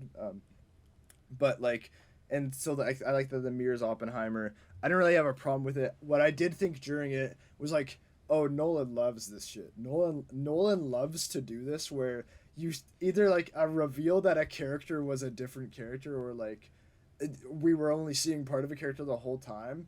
I also think like he also loves to have a moment that is recontextualized later, and so I love the Einstein thing. Is as just like that's such an archetypical Nolan moment. Yeah, that like, is so Nolan. Where like we see this conversation we've been seeing since the beginning of the movie is actually like we finally see the context in the end. Like he loves to do that, and so my only complaint is that it felt like there were like 3 or 4 times that happened where I was like, okay, like maybe we don't need this many like reveals, but whatever. I like that was my favorite act, the third act, about Strauss and the courtroom hearings. I just thought like it's so interesting. Like, how can Oppenheimer have such a dramatic life? You know what I mean? Like, you thought your life would peak, you know, by the time you create like your biggest invention, but then afterwards there's just so much more. So like that really surprised me, and also, it is actually quite funny that Strauss just got publicly humiliated and just decided to go on a mission to take down Oppenheimer. But like, I really loved how the Strauss scenes are interlaced within the movie. I think like they actually provided some really cool, like subtle, in a subtle type of way as well. Because like oftentimes you can't really tell where the Strauss scenes take place in terms of timeline, but they did provide a lot of cool context in scenes when, like, for example, when he was talking about, oh, that was the night that you met Jean Tatlock. So like, you know, like Jean Tatlock's gonna be significant later on, and then we go into Oppenheimer's subjective view of seeing his meeting with Jean Tatlock, and then this is repeated several times during the movie before we reach the third act, where we sort of went full into the courtroom hearing and we just sort of stayed there. And I just thought that's such a cool way to tell a story. And I really like how Nolan movies make you sort of think and give audience the liberty to piece the story together. He sort of did something similar in Dunkirk as well, with the 3 different timelines progressing at 3 different speed, but they all technically is within the same sort of battlefield. And like in this one, it's the same thing. Like for example, with the meeting between discussion about the H-bomb in the black and white scene, you get more and more clue about what is actually going on in that scene with Strauss, with the boardman and other people, as the movie goes on, and you eventually piece together, why that scene took place, how did that scene take place, and when that scene took place. So I thought like the fact that it's a historical movie and Nolan is still able to do that is so cool. Yeah, it's funny that you like the third act so much. I saw on Twitter that some people were complaining about. Yeah, it seems like to be the most divisive one for sure. Let me finish. There was a specific review that had said that there were too many government hearings in the third act, or it was government hearing heavy in the third act, and then the response to that in the tweet that I read was, like, a movie could not possibly have enough government hearings. And I do think like I am kind of actually on that side. Like I think government hearings or like trials, like that kind of I eat that shit up. That is as long as they're interesting, and they were. Yeah. That is surprisingly has great cinematic potential. I mean, like the one I think of is one I've seen relatively recently. I'm of course forgetting the name. It's a French movie. I might have watched it with Aiden. With the trial, I'll try and figure out what it's called. But it doesn't matter. But like, think about like 12 Angry Men. That's a very famous movie it's completely set in a trial. But as a different point, I'll just kind of like to wrap this up. I will say that for the duality of Barbenheimer, it's very funny how much of a boy movie this is. Like, Sure. like this is a dude's movie for dudes. There's just a bunch of bros building bombs, male friendship. There's like your classic Nolan Scooby-Doo moments, whatever you want to call them, and some like pretty very obvious line deliveries that might also be just like Nolan moments. So like when we bring back take in the sheets, I literally said that as they were saying it because I knew what he was gonna say. I was like, oh, don't take in the sheets, right? And then also the last line of the film was pretty predictable. He's like, what if we did? Duh, Nolan. But I don't think these are. What does that have to do with what are those? Why are those boy things? Those are Nolan things, and I think Nolan is a boy. He is a boy maker. director. I think he's a male director, but also like he makes boy movies, and like this is very like not derivative. It's very like pinholing, I guess. But when we talk about like what a film bro is, Nolan is gonna be named. Yeah, and there's reasons for that. I don't know if Nolan or if Oppenheimer escapes that. I think it escapes it maybe more than his other films do. I think it's more of a film about really strong ideas.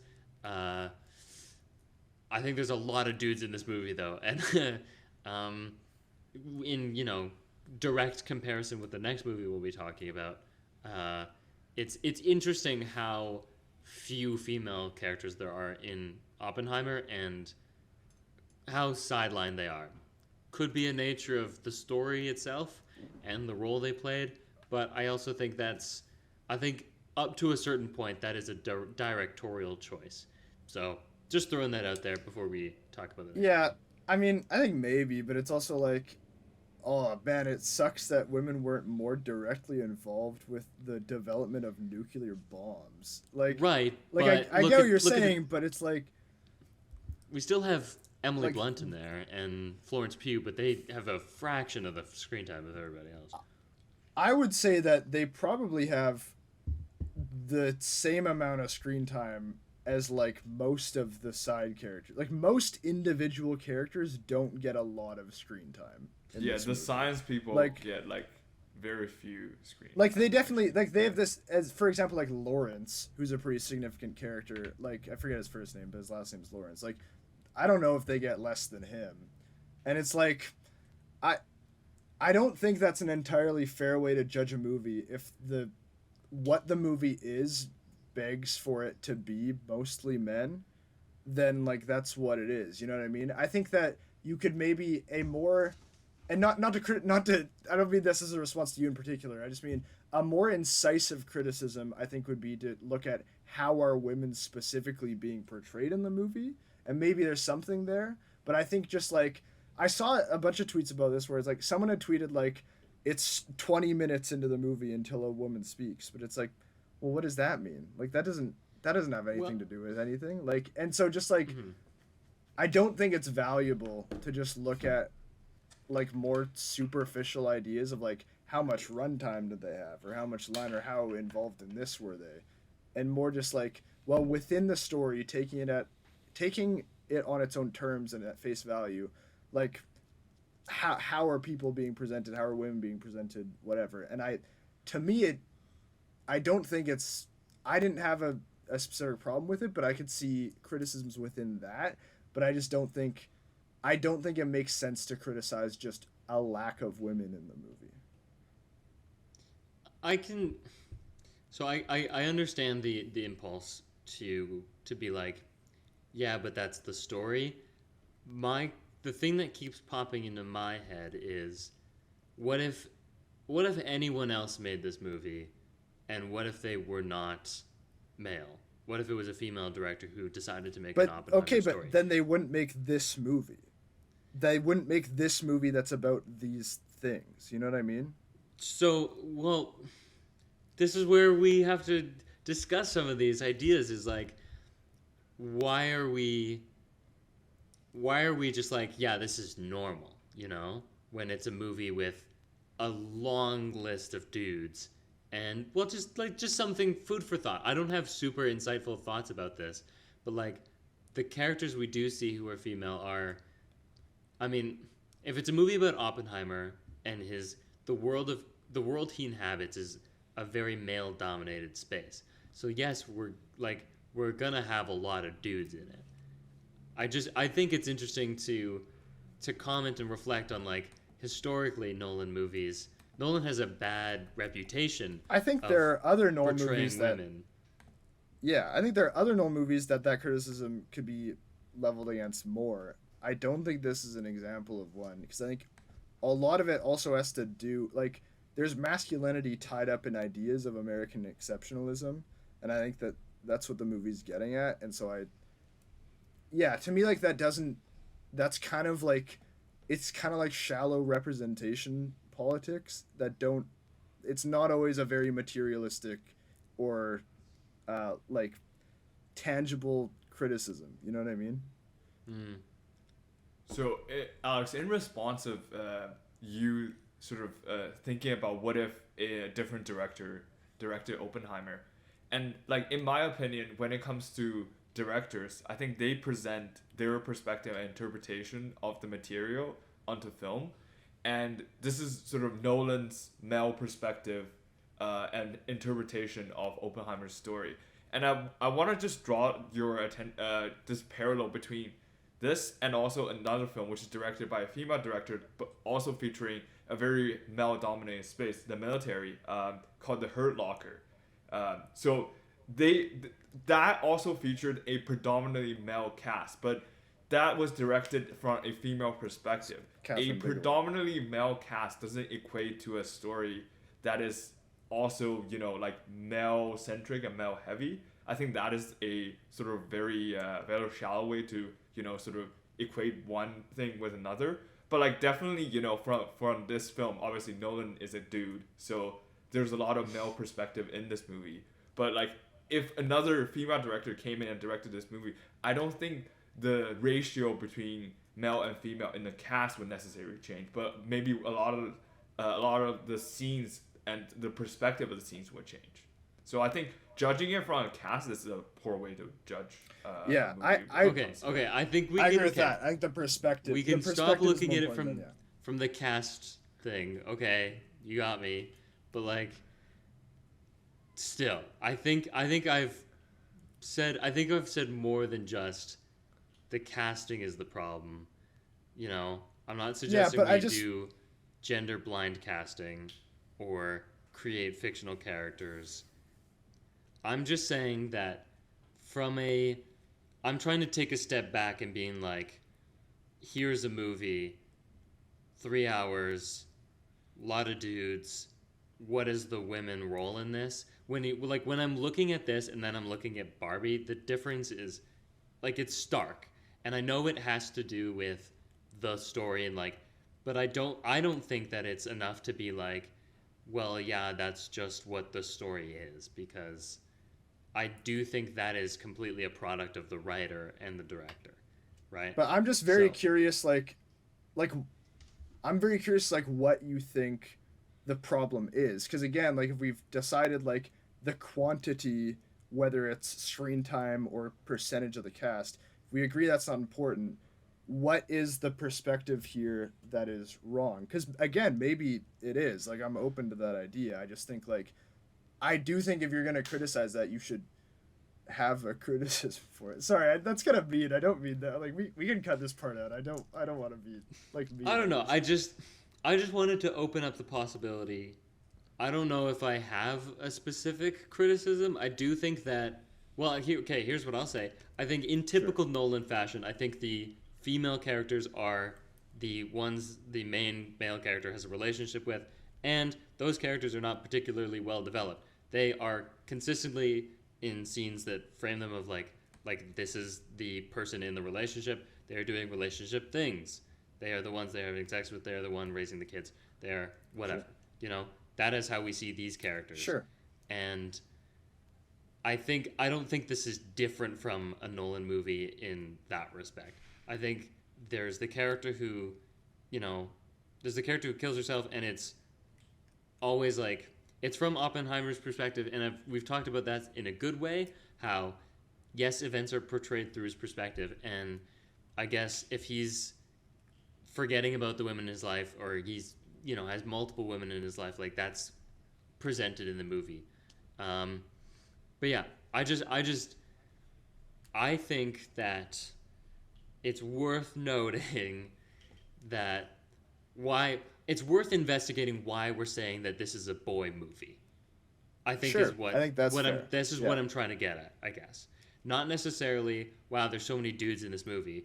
That's a symptom, perhaps, but why is a movie like Barbie so obviously enticing to women and versus this, right?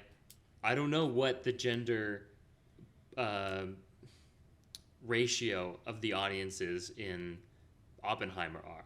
I definitely know what they are in Barbie, but for Oppenheimer, you can bet that the amount of women who are showing up for Barbie are not showing up for Oppenheimer, right? Not to say that women can't or won't enjoy Oppenheimer. I don't think that's true at all, but I think it's a boy movie, and I'm trying to investigate why.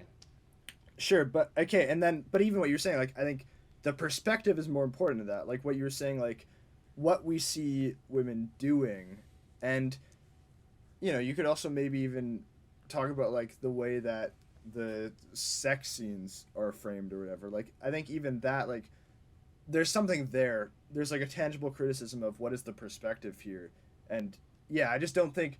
I'm not even responding to you necessarily. I just saw a few tweets that were like that, where it's just like, there aren't that many female characters. And it's like, well, that doesn't mean anything unless you support it with another idea.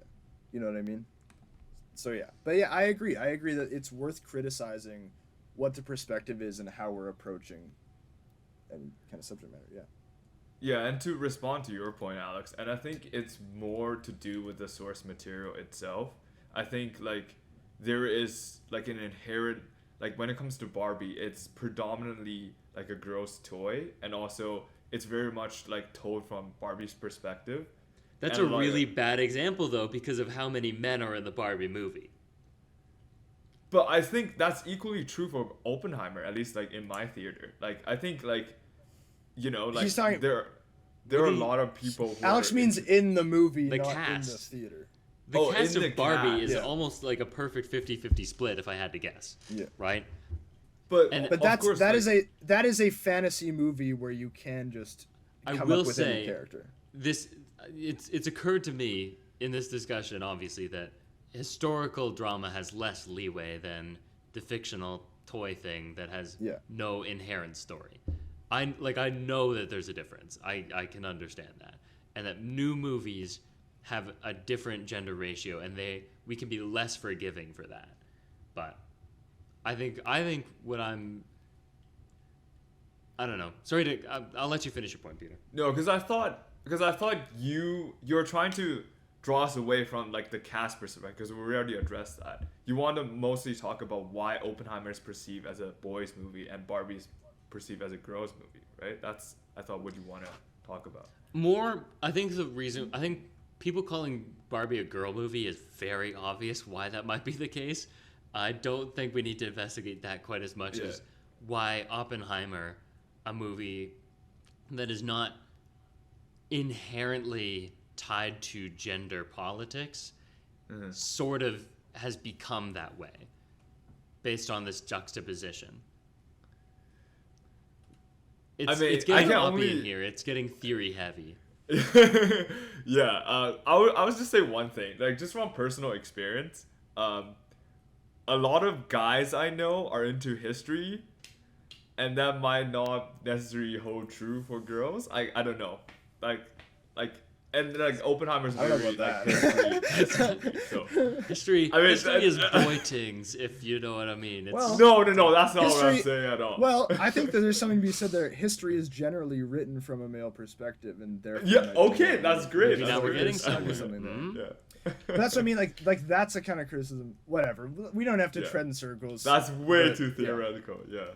Well, well, to get theoretical, to get further Oppie in here, the idea that history is usually written by a male perspective, well, here it is again, being retold from a male perspective.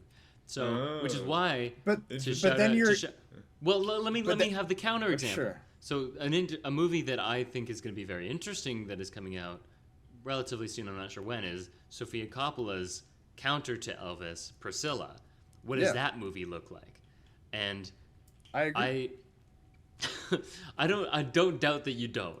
I just think that so here's a counter to history is for boys, Peter, and no, that's not what I said. Don't twist my words. And the idea of like a story about a historical story has to be a certain way. I think that if you're gonna make a story about Oppenheimer, sure, maybe this is the way. This is a really great way of doing it. I just wanted to throw it to a discussion. But then I will say, like, you're talking about a woman filmmaker taking on a historical event. You're almost in a way criticizing Christopher Nolan making an Oppenheimer movie, because Christopher Nolan can't make a movie from a woman's perspective. Do you know what I'm saying? That is true. That is not something he's capable of doing. And so, like, I think that there's maybe a fair criticism there of, like, I don't know. I was going to say maybe there's a fair criticism, like, do we need a man to take on a historical event? But I don't think that's what the movie isn't about just telling history, so I don't know if that makes sense. Like, I think the movie is doing a lot more than that. But yeah, like, Nolan can't tell things that are outside of his perspective. So I think the movie being from a man's perspective is an inevitable byproduct of what it is. I think you can just criticize within that, like, what is being said there. But the idea that, like, well, this movie is maybe not as, like, maybe a better movie would be from a female perspective. Maybe. I don't even disagree with that notion, but that's not what this movie is. And this movie could never be that. I think to summarize for me, I don't... what's the word? I can't think of the word. I don't regret that Nolan made an Oppenheimer movie. Sure. It is probably my favorite movie of his. I like this movie. I gave it 4.5 stars. I don't know that someone else could have made a better movie. I don't know if there's a way to make an Oppenheimer movie that features more women or that features women better. I don't know.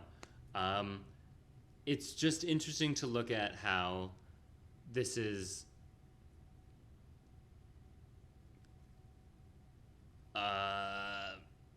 a boy movie. I lost my train of thought. Okay. No, I had thought I had more of an insightful wrap up, but no, I lost it. So this idea of Barbenheimer, of releasing these two very distinct movies and seeing why it works when movies always release, several movies usually release on the same weekend, is how different their audiences are. And it's made me realize, like, who are these movies being made for? I guess is what I'm really trying to investigate. And so I truly do not have all the answers, and I don't think I have necessarily fully formed criticisms against Oppenheimer necessarily, but I couldn't help but ask myself the question and then ask you guys, why is this considered a boy movie? What makes a boy movie? Who are these movies made for? Is it only for boys? Who are going to see these movies? And most importantly, who is going to feel represented when they watch this movie? And so, Aiden mentions kind of like shallow identity politics, and I think there is a point of, like, just throwing in random characters to a movie that are only there to serve that particular purpose of being. I'm getting into territory of like the woke kind of silly accusations of new movies being like, oh, they wokeified something because they added a female character. Like, there's a danger to this, like, way of thinking. But anyways, I truly do not fully comprehend all of these kind of issues, but I think it's interesting to just ask who are watching these movies, who are these movies for, which is why I want to get into the movie Barbie. Is it a really... but I do want to... but like I will say, I think that... I think you're right, but I just think that any discussion of that has to go beyond the movie and foreground the movie in being a product of various ideological overarching themes in our culture, instead of like... not that this is your main criticism, instead of it just being like just looking at quantifiable things and looking at like who feels represented. Like, I think that there are more important criticisms to level. I'll say that. Well, I think it is interesting as a sample of a larger industry, of a patriarchal industry of movies for boys. How many movies for girls do we get? I don't know. The other thing I want to say is I think the success of Barbenheimer is that it's actually like the same people going to both. I think that's why they're both doing well, is because people want to go see both. I think, there's the idea of people wanting to go see both, and that's like the joke was both, and some people are making a day out of it. I don't truly believe that is reflective of the mass populace so much as people on Twitter. I think that's funny to us. No, I don't think that's true. I think because most people I have talked to I've at least been thinking about Barbenheimer. Well, I will have to pull up the box office numbers. I just want to get the current figure, because what I saw last was told enough of a story for me. I think Barbie I know Barbie's making a lot more. Yeah, I'm not saying it's the exact same people. Well, okay, that's not my point. So Oppenheimer is making literally half as much, or has made thus far in the opening weekend, half as much as Barbie. So I know that Barbenheimer, like, the idea is you're going to see both, but I think the numbers are telling us that twice as many people are seeing Barbie. Not my point. That's not my point. What is your point? That also goes beyond, like, that has more to do with just boy girl and just like what the movies are. Like, Barbie is always gonna make more money than Oppenheimer. Like, that's like always going to be true, because it's like this is a big brand film of like something people recognize that is generally going to be like a lighthearted comedy versus a 3-hour dramatic epic about like an independent, like, that's always going to make more money. And also Barbie got way more marketing. Like, it's always going to make more money. Yeah. My point is that, like, if Barbenheimer movement doesn't exist, if the Barbenheimer movement doesn't exist and it's not like, oh, we're going to go watch both, then I think the result is Oppenheimer still makes way less money than Barbie, but it doesn't make as much. I think the gap is bigger in that case. I think Barbie just makes way more. I think what my point is that I think Oppenheimer made significantly more because people wanted to go see both, because Barbie was always going to win the box office. And I'm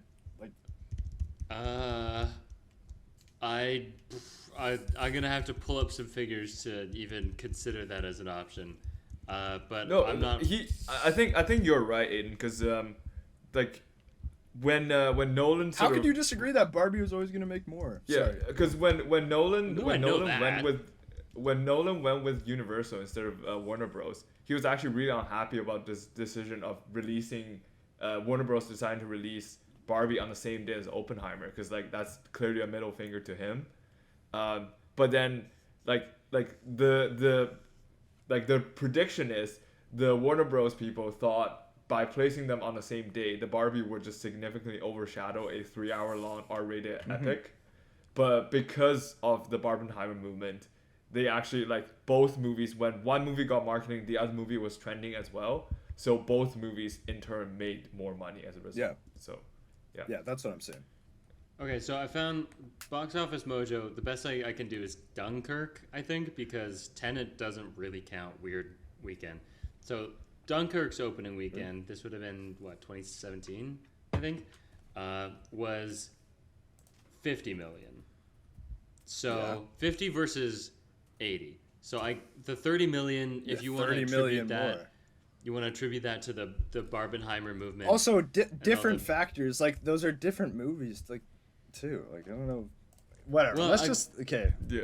Let's go to Barbie. We have to go on to the next movie. Let's go to Barbie. We watched Barbie. Aiden, tell me about Barbie. Dunkirk is PG-13. Sorry, I whatever. do not care. Just tell me about Barbie. Okay, Barbie was a movie that was written and directed by Greta Gerwig, also written by Noah Baumbach. It was based on Barbie by Mattel, starring Margot Robbie, Ryan Gosling, America Ferrera, Kate McKinnon, Michael Cera, Ariana Greenblatt, Simu Liu, Issa Rae, Rhea Perlman, and Will Ferrell. Cinematography was by Rodrigo Prieto. Distributed by Warner Bros. Released on July 21st, same as Oppenheimer. Runtime 114 minutes. Budget was, I have a range here. It's 128 to 145 million. Box office is currently 337 million. Thank you. We are once again doing the Playing Predacritic. the game. But I did see it, so I can't participate this time. I was doing my job. Wait, so It's up to you two. Do you No. automatically lose? No, I was doing my job. I was doing my due diligence. You guys are on your own. So it's up to Aiden and Peter who's going to go. And I did not have the wheel ready. I don't think you're exempt from the thing because of this. I think I am. It's been down to the two of us for several weeks because one of us was absent. I think it should be Peter and Aiden. What? How does that logic follow that I have to be thrown into? Sometimes what are you talking about? Sometimes it takes two to tango. Peter's going first. What do you think Barbie got? We should spin again. After we should spin. So Oppenheimer got what? Oppenheimer got 89, right? So Yes. I'm gonna use because the Rotten Tomato rating for Oppenheimer was like 97 or something. So that's a difference of 8. I'm gonna say 79 really for game Barbie. this? Yeah, Okay. bro. I'm gonna say for 79 it. for Barbie. Sure. I'm gonna go 80 because I just think it's gonna be higher than that. I don't have to beat her on the board. This is interesting. So you think it's a must-see movie then? That's the difference ultimately between the two of you. Oh really? So 80 is where they Guess. draw the That line. doesn't I see. that doesn't Okay. actually mean anything. That's just Yeah, that doesn't mean much. That is true. Well, Aiden, your guessing paid off. It is in fact exactly 80. So you Oh guys my were, like, god! neck and That's neck. crazy. So then that means I got lost. Aiden gets to go first for his non-spoiler review for Barbie. Okay. What'd you think? I like this movie. This movie is very funny. I like the direction in it a lot. I think the cast is very funny. I think it makes a lot of really good points. I think it definitely is a movie that wears its heart on its sleeve. I don't think that's necessarily a bad thing.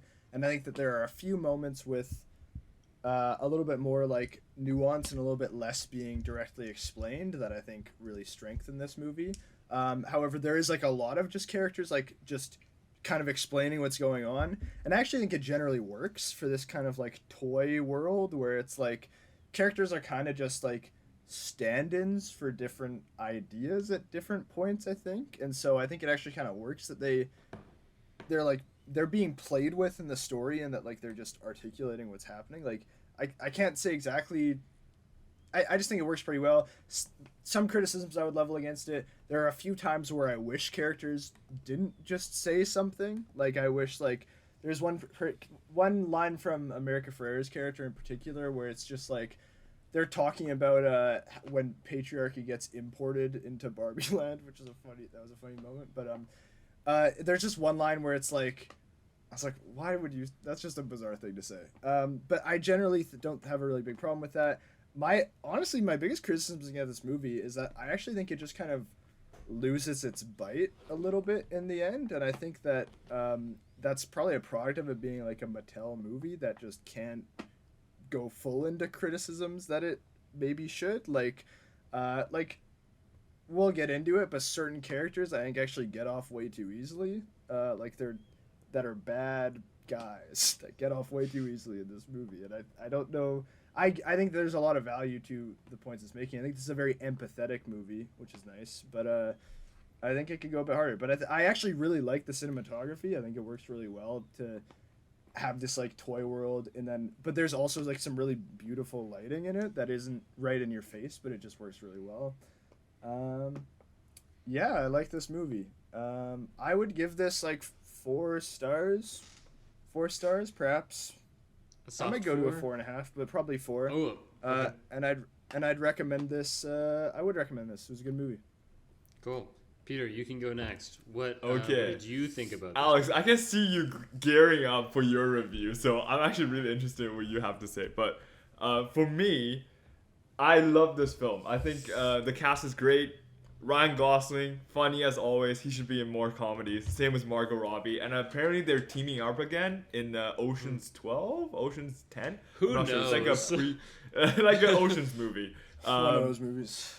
So I just thought like a lot of the jokes worked. I don't mind the fact that this movie is there are a lot of jokes coming at you in very rapid pace. It's totally fine by me. I laughed a lot during the movie.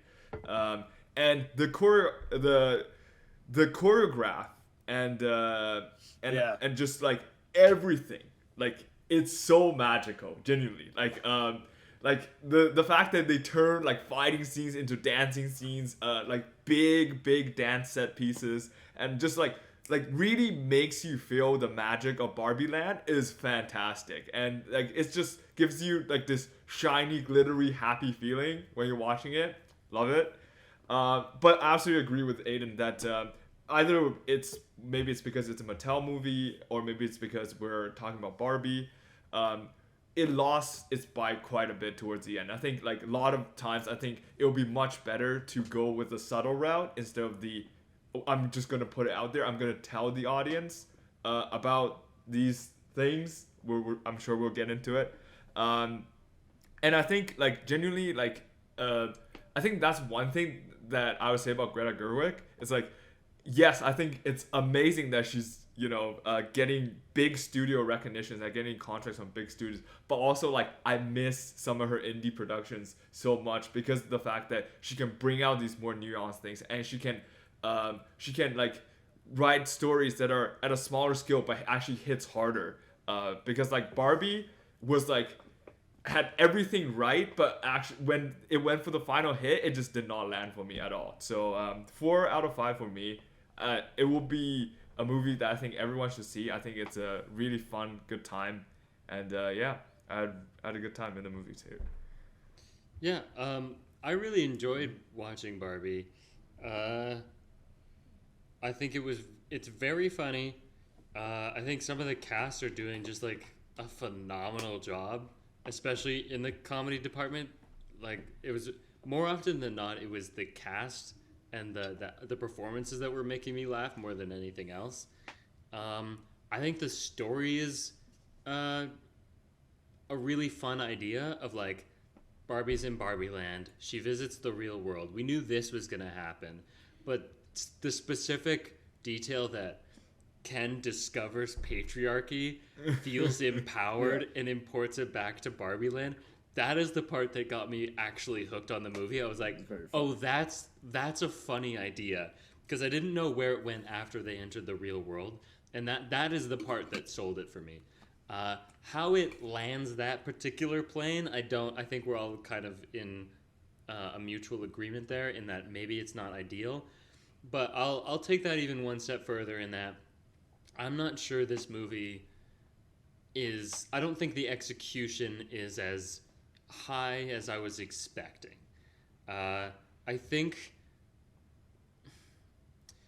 I'm guessing at what I'm trying to figure out what my particular problem is. I think I'm going to go out on a limb and say that maybe it's either Greta's inexperience in particular genres here in this big studio setting, and there was particular moments like maybe action scenes where I felt the execution it felt like it was missing something. Like either I've seen it differently before and the execution I was seeing was just slightly off-putting, like there was a plastic veneer. No, I was trying to think of a dumb metaphor, but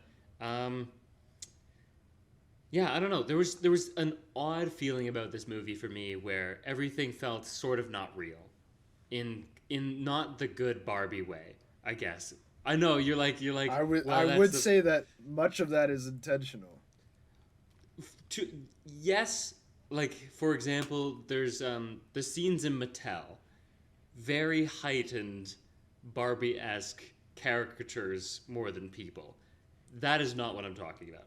It's the filmmaking itself that I found that I had some issues with, and that's it across. That's department wide. So I'd say like there were certain writing choices, like dialogue, editing. There were awkward pauses, camera placement, and like the selection of shots. I think sometimes there was maybe some stuff missing. I honestly don't know. I'd maybe have to watch it again to really. This is like based on one single watch of this, but there was a weird feeling to it for me, of like this doesn't feel like. It feels like a half-baked movie, which is maybe a bit tough, and maybe it's not that bad, but that's the best way that I can explain this, is that this is like someone who's trying to make a big studio movie and hasn't learned all of the tricks of the trade just yet.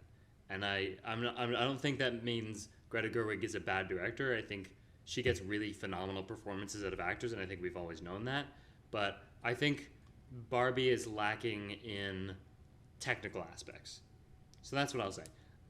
Not to say that didn't fully take away from the time I was having. I had a good time. I thought it was fun. Sure. But I don't think this is like the best Barbie movie we could have had. I think this could have been a better movie. So I will probably give this maybe a soft 4, but I'm kind of feeling a 3.5. Just in I've seen some flaws. This might be a hot take, but I'm seeing a 3.5 for me. So that's my Barbie review. But Peter, after a spoiler warning, we are going to hear your synopsis. Pew pew pew woo woo. Okay, I think this one should be pretty easy, because this should not be hard. Yeah, not a lot happened. Okay, ready? All right, let's do it. 3, 2, 1, go. So Barbie is living in Barbie Land, this perfect world with Barbies and Kens, and then all of a sudden she started having random thoughts, like about death, and her foot instead of being like a lifted position started becoming flat. So she got advised to go into the real world, find the person who's playing with this Barbie, and like basically fix the situation. So she went into the real world, and then got bunch of culture shocks. Like she thought like Barbie is like supposedly fix the world, gender equality, everything's good, all the women love Barbie, but turns out it's the exact opposite. And then she got captured by Mattel, and then she got rescued by Gloria and her daughter, who turns out to be the owner of her Barbie and the cause of her issues. And then they went back to Barbie Land only to find out that when Ken returned from the real world, he brought back patriarchy with him. So everything is ruled by men, and Barbies are just like servants, waitresses, etc. And then they came up with a plan to sort of bring the Barbies back by telling them about what did they do exactly? I'm actually not sure what they did, because like they were just like talking about, guys, help me out. Oh my god. Okay, they did something to bring the Barbies back, and then Ken had like a moment of like rediscovering his self-worth and his place in the Barbie world, and that's it. Sure, with plenty of time to spare. Sure. Yeah, the Kens lose. They get tricked into. Well, first they unbrainwash. Oh yes, the they get tricked to fighting each other. Yes. They get tricked into fighting each other, but they unbrainwash the Barbies by telling them about the dichotomy of like womanhood and like how you have to be this but not that. And when they're awoken to like what that is like, and like to have the veil lifted from their eyes, so is the spell is broken. Right. Yes. Of patriarchy, I suppose. And then I guess an important fact is that Ken seems to think that they're boyfriend girlfriend, but oh yes, I totally missed that. Yes. she like fully shuts him down at the end, and is like, that wasn't what thing. This was, and you need to just like not be near me. You need to be Ken, like not Barbie and Ken. We need to be Barbie and Ken, which is a line from the movie. Barbie also makes it into the real world. She's a real human being. Oh my god, I forgot so much. I'm sorry. And that brings us to our first point. Barbie real now. I just wanted to say that because I thought that was Barbie funny. is real now. Barbie real now. And she they goes fly to now. They fly now. That's why I think it's funny. They do Barbie fly real now. And she goes to a gynecologist, which is pretty funny. I thought she was getting I think you're supposed to assume she's doing a job interview. A job interview. Yeah. And I was trying to think, like, what is she qualified for? Do they have, I guess maybe they have schooling in Barbie Land, but she doesn't have, like, a specific profession. And then, nope, gynecologist. Good stuff. I guess we ask the classic question, actually. Favorite part? Do we have one? You go, Peter. I have a very easy favorite part. Easy. I love the dance scene at the very beginning at Barbie's house. Like, where Margot Robbie did the iconic hand clap with the wink. Oh my goodness, that entire scene was so good. Like, there was a little bit of like rivalry between Simu Liu and Ryan Gosling's Kens going on at the same time. So that applies to comedy, and then the entire like dance scene was just so cool. Like the dance, and then like. That scene immediately transported me into Barbie Land. Like, that's the scene where I got immersed. And like that, genuinely, like I was sitting with my friends at time. I was like I want to get up and dance. Like, that looks so good. That's so fun. You know, that was definitely one of the highlights of the movie for me. It's definitely a fun moment. I'm a fan of choreographed dance on film. So yeah, I'll say that as a positive. First, I'll say Ryan Gosling, as this will be I already predict this will be a common theme for me in this talking about this movie. Ryan Gosling is great in this scene, as he is in many other scenes, and he like him trying to like get close to Barbie, but like still like committing to the dance, and like will not stop doing the moves until like he finishes the moves. It's just so funny. I will say that do you guys ever think about dying coming out of nowhere?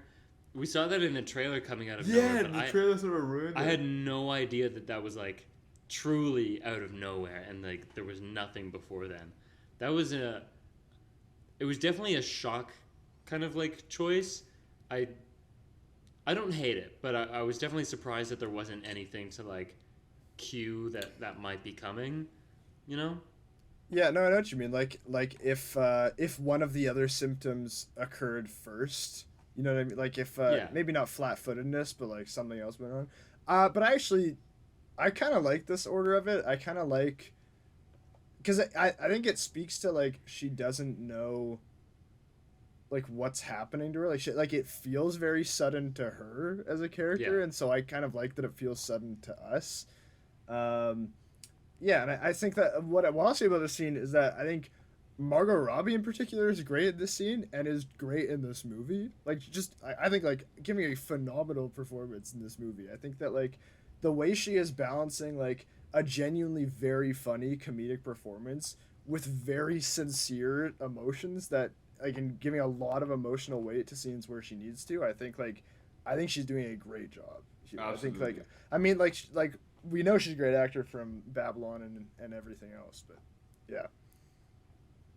Yeah.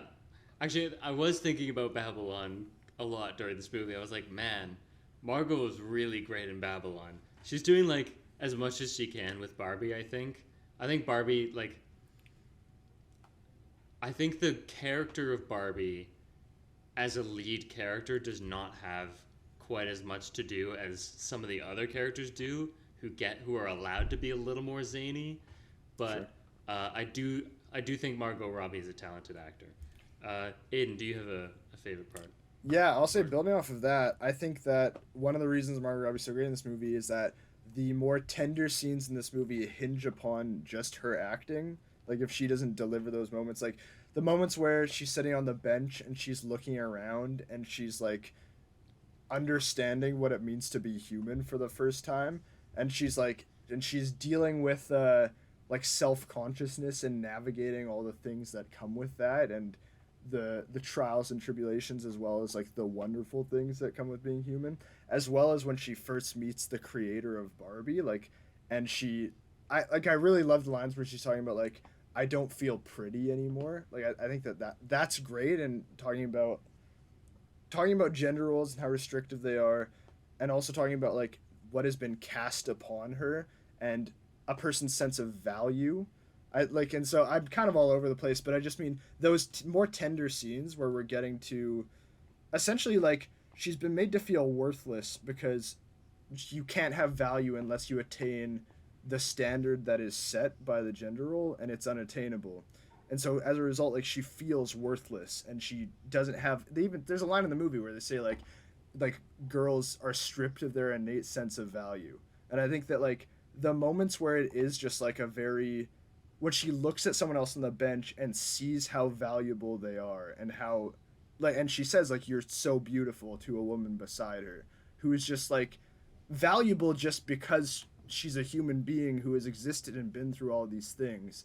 And I also love the same moment or not the same moment, similar moment where the creator of Barbie says to her like, yeah, like I think you're just right. Like you don't need to do anything. You don't have to change to be worth existing. And I think that like those are moments that what I really love about those moments is that a lot of this script is very on the nose, and those are moments that just settle down a little bit and give you a little bit more to just like think about what is happening. And at the same time, I think that through acting and directing, I think really good directing and editing, you like shot choice and such, you understand what she's thinking in a really effective way.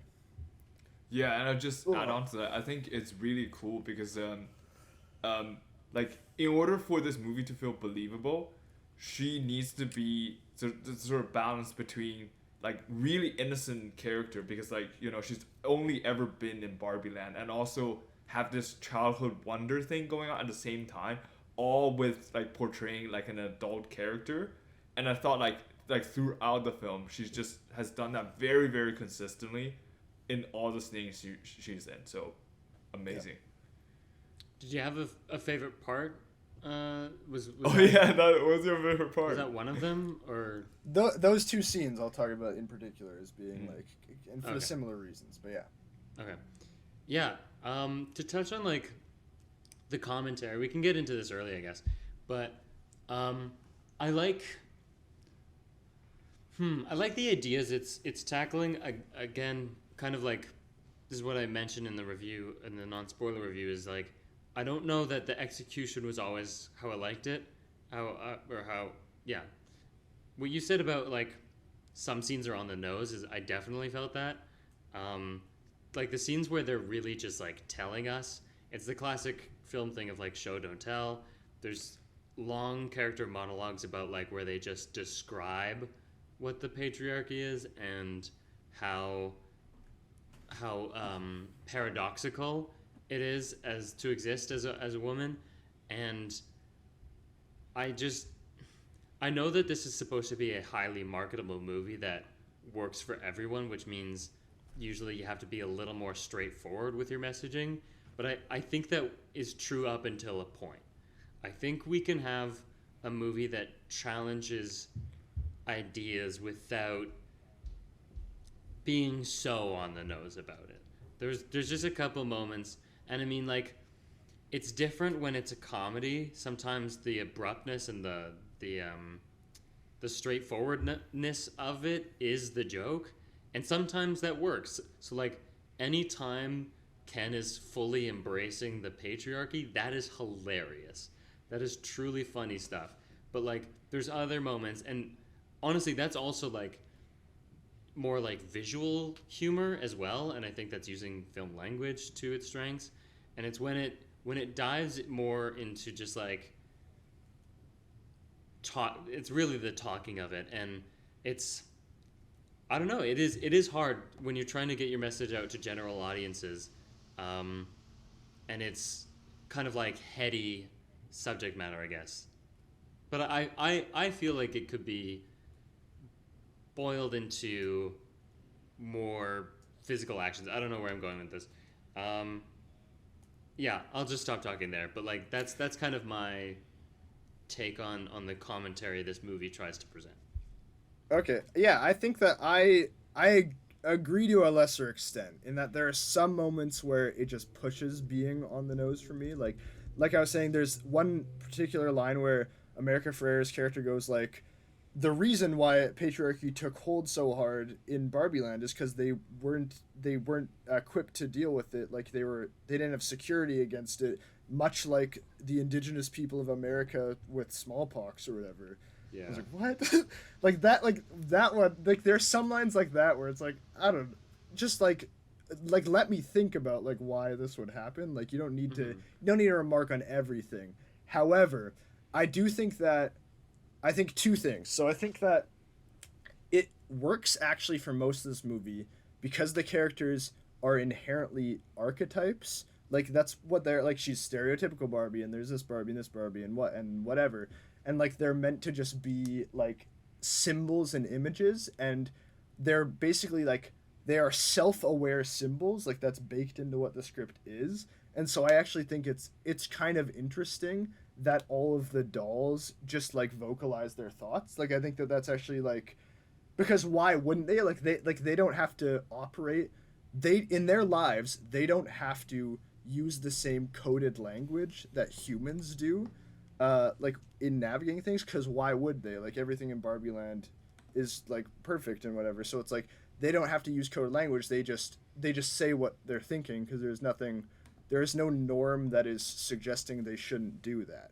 And so I actually think it works well for the most part. I don't like it when the human characters start doing it too hard, and I think for that reason, because I think there's less of a justification for why like America Ferrera's character and the daughter are doing that. Will Ferrell's character is a bit different, I think, because he's supposed to be super absurd, so it's like, but even he doesn't really do it, so I don't know. But I think for the most part I actually wasn't really bothered by it. And then the other reason I'm not really bothered by it is because if there was nothing else going on, if there was no commentary in any other part of it, I would not like it. But even in dialogue, there is some more subtle dialogue that I really like. Not that it's the most nuanced thing in the world, but a moment I really like, for example, is when Ken first goes off on his own in the real world, and someone just says, "Excuse me, sir," to him, and like that's great, and it just like showing how like the way you are hailed and the way you are treated like creates this like both builds upon and reaffirms this gender role. And by using someone who, by taking it to sometimes like extreme lengths and using someone who is as an adult, just like Ken's an adult, just like now understanding it, it does a really good job of pointing out how absurd it is. Like in trying to wrap his head around these ideas, like he just gets like, yeah, horses are man extenders and like and so I think that there is more subtle commentary going on that isn't just a character saying things, and that's why I don't mind it as much. As well, I also think in like the more tender scenes, like there's more going on about like the complicated feelings of, I have a whole point about playing, but I'll get into that later. But like the restrictive nature of gender roles, like I think that that's shown in other ways as well. And so I think that it's not a huge problem for me for those two reasons. That's what I got.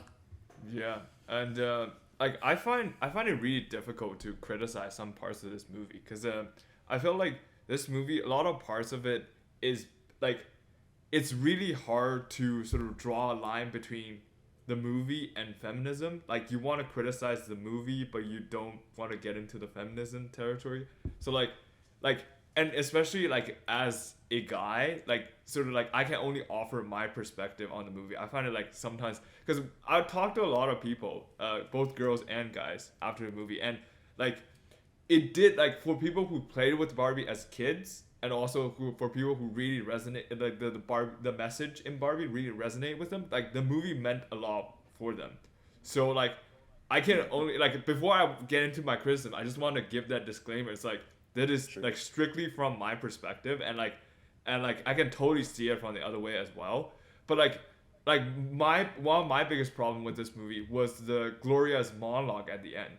I think like that monologue, like the content is no problem. Like the content is great. Like, and the fact that she's the delivering the monologue in such a pivotal moment in the plot as well, it's really great. But I think the content can be delivered in a more like in a less direct type of way. Like I think just saying it actually diminishes the impact of the monologue, in my opinion. I'm really curious of what you guys think about this.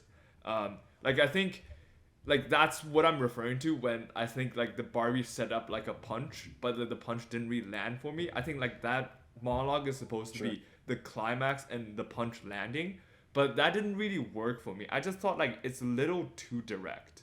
But like interested in what you guys think. Yeah, when I think of like the commentary being not subtle enough, that's the scene that is in my head. It's her going on, and it I feel like that scene goes on for longer than I would have expected, maybe too long, where she is just saying a lot of things. It is like sort of on her mind as a character of like this built up frustration. So like in theory I get it, but I think this also has to do more with like, I don't think the human characters are particularly well built up and developed.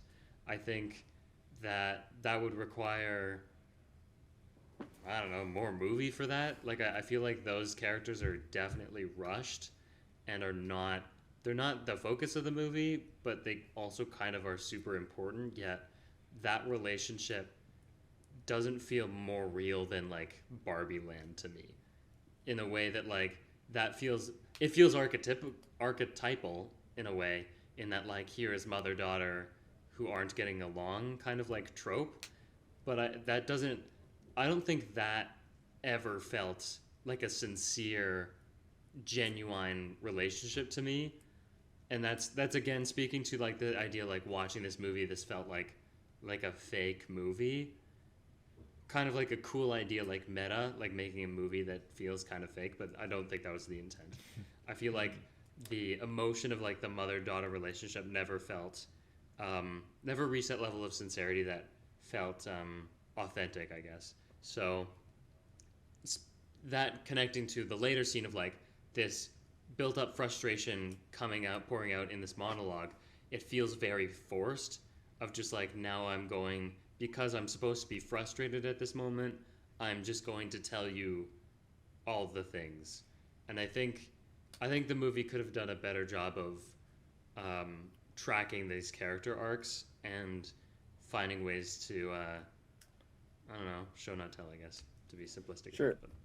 I agree and disagree. So I think that the movie could have done more to develop the characters. I think that that's true, but I disagree that it feels insincere. I think it feels very sincere, and I think it feels very personal. And I don't know if I could point exactly like, and again, I think that's in the details. I think like I like the shot of just like when she's first like swinging the Barbie around, like when she's trying to talk to her daughter, and she just like has it in her hand, and like there's just like little just things they're doing that just made it feel real to me. I will say regarding the monologue, oh no, what was I gonna say? What was my point? Oh yes, this is okay, yeah. So like as the movie spells out, which again, fair criticism, maybe it shouldn't do this. Like the whole point of it is that like by articulating the struggles that come with like that create cognitive dissonance for women under patriarchy, they can take power away from it. And so I think that it actually does serve a strong function of like that's why she does it. Like that's because this needs to be articulated. That's the general point the movie makes in the end, is that like articulating these things and just like being more honest with each other, and just like trying to just have more human interactions where we just say what we feel, instead of attaching ourselves to gender roles that were constructed in various ways. Like I think that like that's the point it's making, and so, and then I also I just believe the character would do that, and I guess that's just like, I don't know, if you don't, that's fine, but I just do. So, but yeah. I think you've got a good point there in that it's pointing out the cognitive dissonance is the important thing that you need to do. I do think that maybe a more accurate criticism is the dialogue of the monologue feels more first drafty or even second drafty, where it's a lot of it's the this and not that, and it goes on for like 6 or 7, 8 examples, and I think it would be messier, maybe, in that like I think it's the it doesn't. It feels like a written speech to you. Is that fair to say? That's exactly it. It feels like a written speech. Like, this is when we're going to point out all the things, and it feels too clean, and, like, I had time to think of all the examples, and, yeah. Okay. I have a favorite part. I didn't really have a problem with that, but I do see where you're coming from. Yeah, I just want to... Yeah. Sure. I have a favorite part, and I think it's I have it. It's Ken discovering patriarchy in the real world. This keeps coming up, but I guess I'll touch on this point now. I think for me it's pretty definitive that Ryan Gosling stole this movie from Margot Robbie. Not like in a malicious. This is my take. If you disagree, that's fine. But like, not in a malicious way. I'm a big fan of Ryan Gosling, so like that's not surprising, and it might just be for me. But I think that Ryan Gosling gives a phenomenal performance as Ken, and that is what I'm remembering leaving the movie. Maybe it's a guy thing. For me, again, that doesn't make sense because Aiden feels differently, but just like, so this scene in particular of him having been like a supporting but kind of like stupid, kind of like I'll follow you around himbo, for lack of a better word, and then being like, what if I had the power kind of situation, and just like looking around at all the things, and like the things he's picking up on are just so funny. So like the horses thing becomes a bit played out by the end, like we're just like bringing back horses, but like the first couple times it is very funny. Like the things it chooses to show is like, this is guy stuff, hilarious. Yeah, and again, like, what's so funny about it is that, like, it's pointing out the absurdity of gender roles, like, in a really clever way. But yeah, I'll just say, when he's like, I figured it out, horses are man extenders. Like, that's great. Really funny line. Yeah. And like they're showing like I remember Bill Clinton is shown during that. Yeah. Oh yes. There's a part where like Ken is just watching two guys shake hands, and he's like, and he's like mirroring them. And like different scene, but like when he's like so excited that somebody asked him what the time was, that's just like I just found like the Ken character was like, I don't know, he stole the show for me. But that's also, that moment is also another really good one that shows like the subtle ways in which gender roles are reaffirmed, where it's just like a little thing where, like, if someone asked me at the time, like, I wouldn't think about that as anything, but like maybe that is like a part of like gender dynamics. And I think like there are actually a lot of examples of the movie doing that. I think that's one of the strengths. What can we talk about? Oh, here's something. So this came up in my mind, not necessarily as like the next point, but when I was thinking about the Ken scene, I was remembering how like jumpy and all over the place it felt, and I could not get a solid lock on spatial continuity. That is a problem I had a few times in the movie. It was the part it was specifically the part when he was looking at two guys shaking hands. They were like lower than him, and then when they cut back, it looked like he was outside. It might just be a really strange building. Was that not just like a montage though? Yeah, it was a montage. Okay. So yeah, like, but like, I still think that like my reaction to the scene, I think, is valid nonetheless. I think sometimes I had a spatial continuity problem of like feeling too close to the characters and not getting enough of like the wide of like where things are. This can be a greater point of though cinematography and direction. So I think that's maybe one of the problems I had with that. But I think for the most part, otherwise, like the cinematography was like good, serviceable, and there were some really solid moments as well. Like, well, it's not like supposed to be flashy or anything. Like, I don't think it's gonna be. Well, yeah, but awe-inspiring, not flashy doesn't mean serviceable. Flashy doesn't mean good. Well, I'm sticking with serviceable. I don't think it was great. How about that? I think it was pretty great. I disagree with you. I think it was pretty great. I think that like it does a really good job of like making of what I like the set decoration a lot. I like that it feels like a very plastic world. And I like the way that the camera shows that off. I like that like there are a lot of shots that just like feel like the perspective of looking at a playset. I also like that like this is a comedy that's not trying to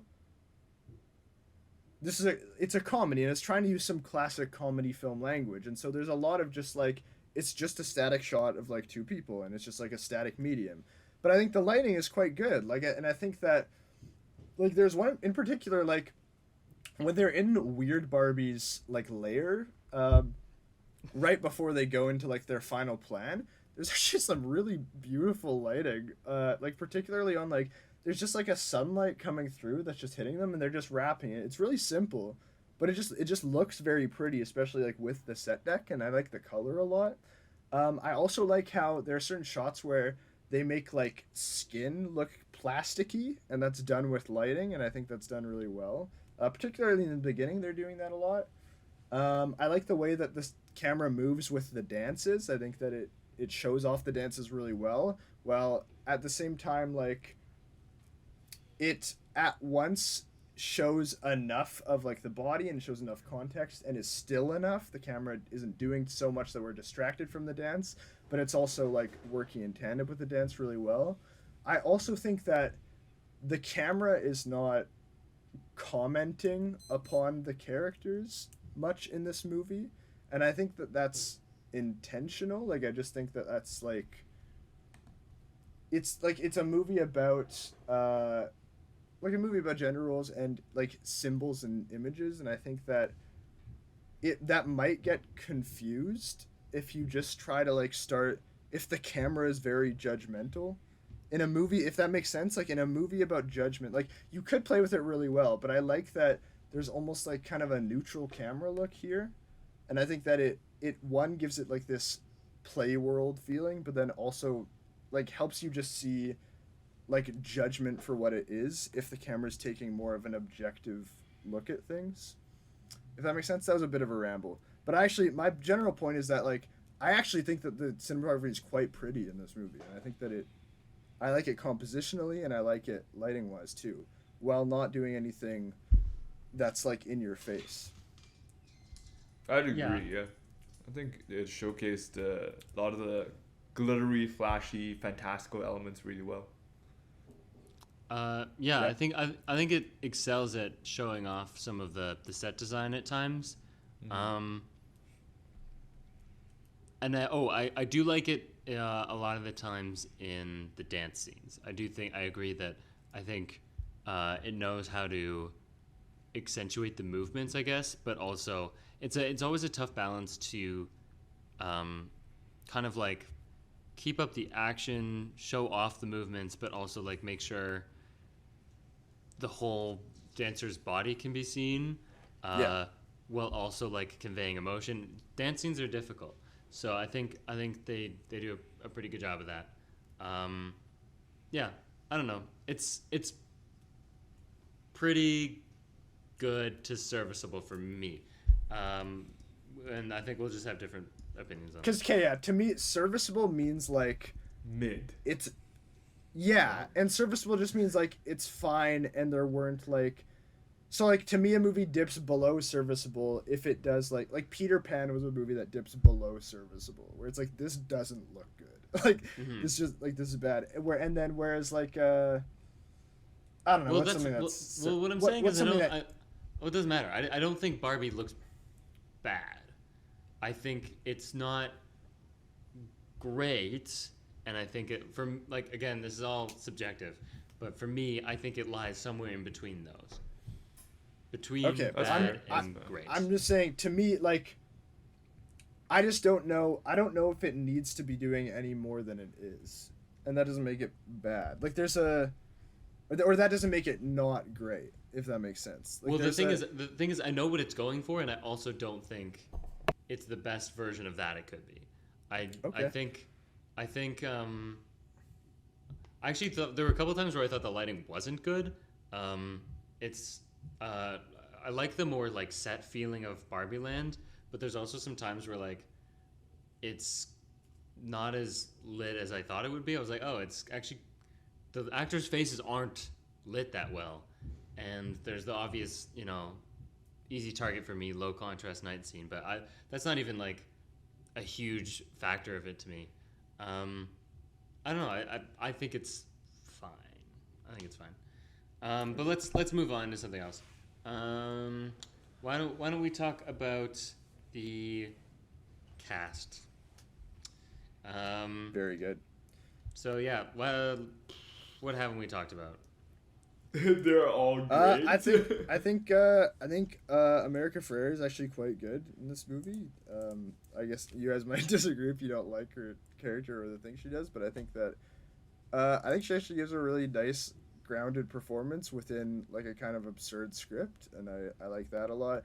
I also think that Michael Cera is very funny in this movie, and that takes his limited screen time very well. Yeah. Actually, I'll say that. But I think Margot Robbie is the takeaway performance in this movie for me. But yeah. Spinning off the Michael Cera thing, I think Alan is a good example of commentary without being commentary, of just like, here is a male ally, and not once are we going to say that or point that out. So that's an example of, that's a compliment of like, that's the movie doing a good job of like, not of saying like the point that out loud sounds bad, not all men are bad. Like out loud people recognize like that is a stupid thing to say, but like it's showing that and being like, you can be an ally and this is a way of just like supporting but like in specific ways, I guess. I actually don't think that's the point that is made with Alan. And I think that the point that's made with Alan, I don't think that he is designed in such a way that he cannot attain the standard of Ken. Like that the Ken beauty standard or gender role is something that he is relegated from. This is a different character that says something that I think is really funny, where it's not Alan, but it ties into the Alan, where he says like, I'm a man without power. Does that make me a woman? And I think like that's like, and I think that it's a similar idea with Alan, where it's like this is like a male character without power and without the same status, and so he's actually kind of barred from the male gender role and all of the baggage that comes with that, because he just can't access it the same as the other ones. And I think that's more the point that's being made, rather than just like, because I think that whatever. That's a different point. But yeah, I think we're honestly agreeing, sort of, in that I don't think the reason of it for me is as important. Like you're focusing on why, but I'm focusing on the result. But we're saying the same thing in that like what Alan represents. Yeah, you're saying that he can't hold power, so he's against the Kens, but he's for the Barbies, and I'm focusing on just the fact that he is against the Kens and for the Barbies is in of itself, to me, the commentary. You're looking at, but why is that? And that's good commentary. But I'm not saying, I don't think the point is that, like, look at this ally. I don't think that's the point. And I also don't think the point is, like, I think saying, like, not all men are bad, I also don't think that's the point either. I think it's just, like, I think the point is the reason that, like, the point this movie is making is that, like, the reason a lot of these men are bad is because of this gender role, and it's because of ideas that are, like, incepted into them and that they're socialized to, and Alan just wasn't socialized to those ideas, and that's why he's different.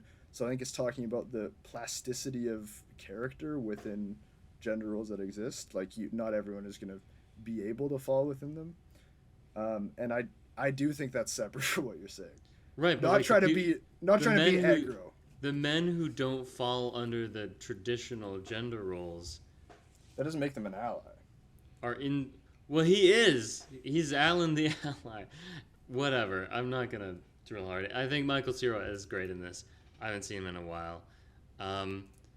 I've said it before. I think, like, I heard this on Twitter too. Like, people being like, Margot is great, but Ryan could get an Oscar for this. I don't know if the Oscars will No, it's probably acknowledge not a movie like this. I don't think that's possible. But I'm agreeing with the sentiment of that, in that Ryan Gosling gets to really let loose like he did in one of my favorite movies, The Nice Guys, and like just consistently made scenes 100 times funnier, not because of like just the writing, but because of specifically his performance. And then also, like, in a similar vein, I think Will Ferrell is so great in this movie. It's pretty funny. Just like very funny, like actor choices that he makes. I was catching, like, why is he holding pink drumsticks in the beginning? I feel like that feels like a him thing, and his like throwing the card at the turnstile. All very funny things. Peter, are you falling asleep? Are we boring you? I can cut this, but I just wanted to like touch base with you before we lose you completely. Peter, you just give the most deer in the headlights look I've ever seen. That was Cut a it. sleeper Let's move on. if I ever saw one. You okay? This is also, I will cut this, but this is not the first time this has happened. I will remind you, you have fallen asleep on pod time before. Peter, what do you think about some of the casting or the acting? I thought it was fantastic. My highlight, well, other than the obvious Ryan Gosling and Margot Robbie, is Issa Rae actually. Yeah. She was also in Across the Spider-Verse, I think. Yep. As the Spider-Woman. Yes, that's right. Well, I think she just like just very naturally comedic, very funny. Yeah, she had very good comedic timing. Yeah, she was very funny. I agree with that. Cool. Damn, this pod is we're losing steam here, fellas. What are you talking about? I'm great. I'm just gonna start going in order. I'm losing segue energy. Okay. I like the kind of subtle idea of like the difference between who are currently in control of Mattel, the CEO and all of his goons, versus the original creator of Barbie. How it's again kind of like patriarchy versus like the self-created woman kind of idea. And also like Will Ferrell's joke about like how there has only been 2 female CEOs of Mattel I found that really funny. I also like that in that same scene he's just saying like superficial responses that are like excuses, and then like I forgot what it is, but it's the final thing he says that's like unrelated, where he's like, how can I be racist if I have a Jewish friend or something? It's yeah. But it's like the same vein of things, but it's unrelated. It's like, again, it's a classic comedic thing where you're creating an absurd connection between 2 things to show how similar they are, and it's a really funny moment. Yeah. Looking at the list. Here, I can talk about something. Please. We've covered a lot of them, and I'm trying to delete what we've done. Yeah. So I'll talk about play, and I think that's a really interesting idea, because I really like one of the things I think this movie is tackling is the idea of like playing with a toy, playing with a doll as a little kid, specifically talking playing with a doll as a little girl, and how that should be, and in some cases is, like a freeing experience. Like the point of play is so that kids can like test the boundaries of what is possible, and they can exercise their imaginations.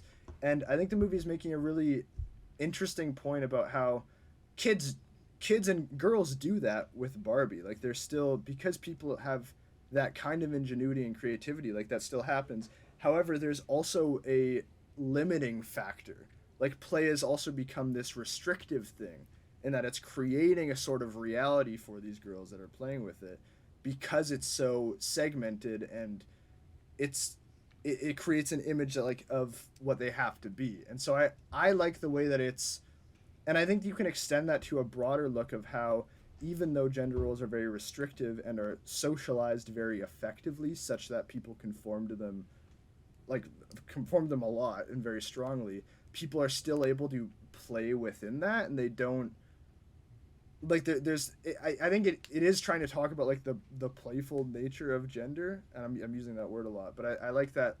So they're able to take some things that they think are really exciting about Barbie. Like, the movie isn't casting shame on girls for, like, liking pink. Like, that's great, like, if you like pink, and, like, they're not saying that there's anything wrong with, like, wanting to wear a dress, which is, like, these are two things that are, like, not inherent to being a woman. Like, those are just things, that's just the way things are.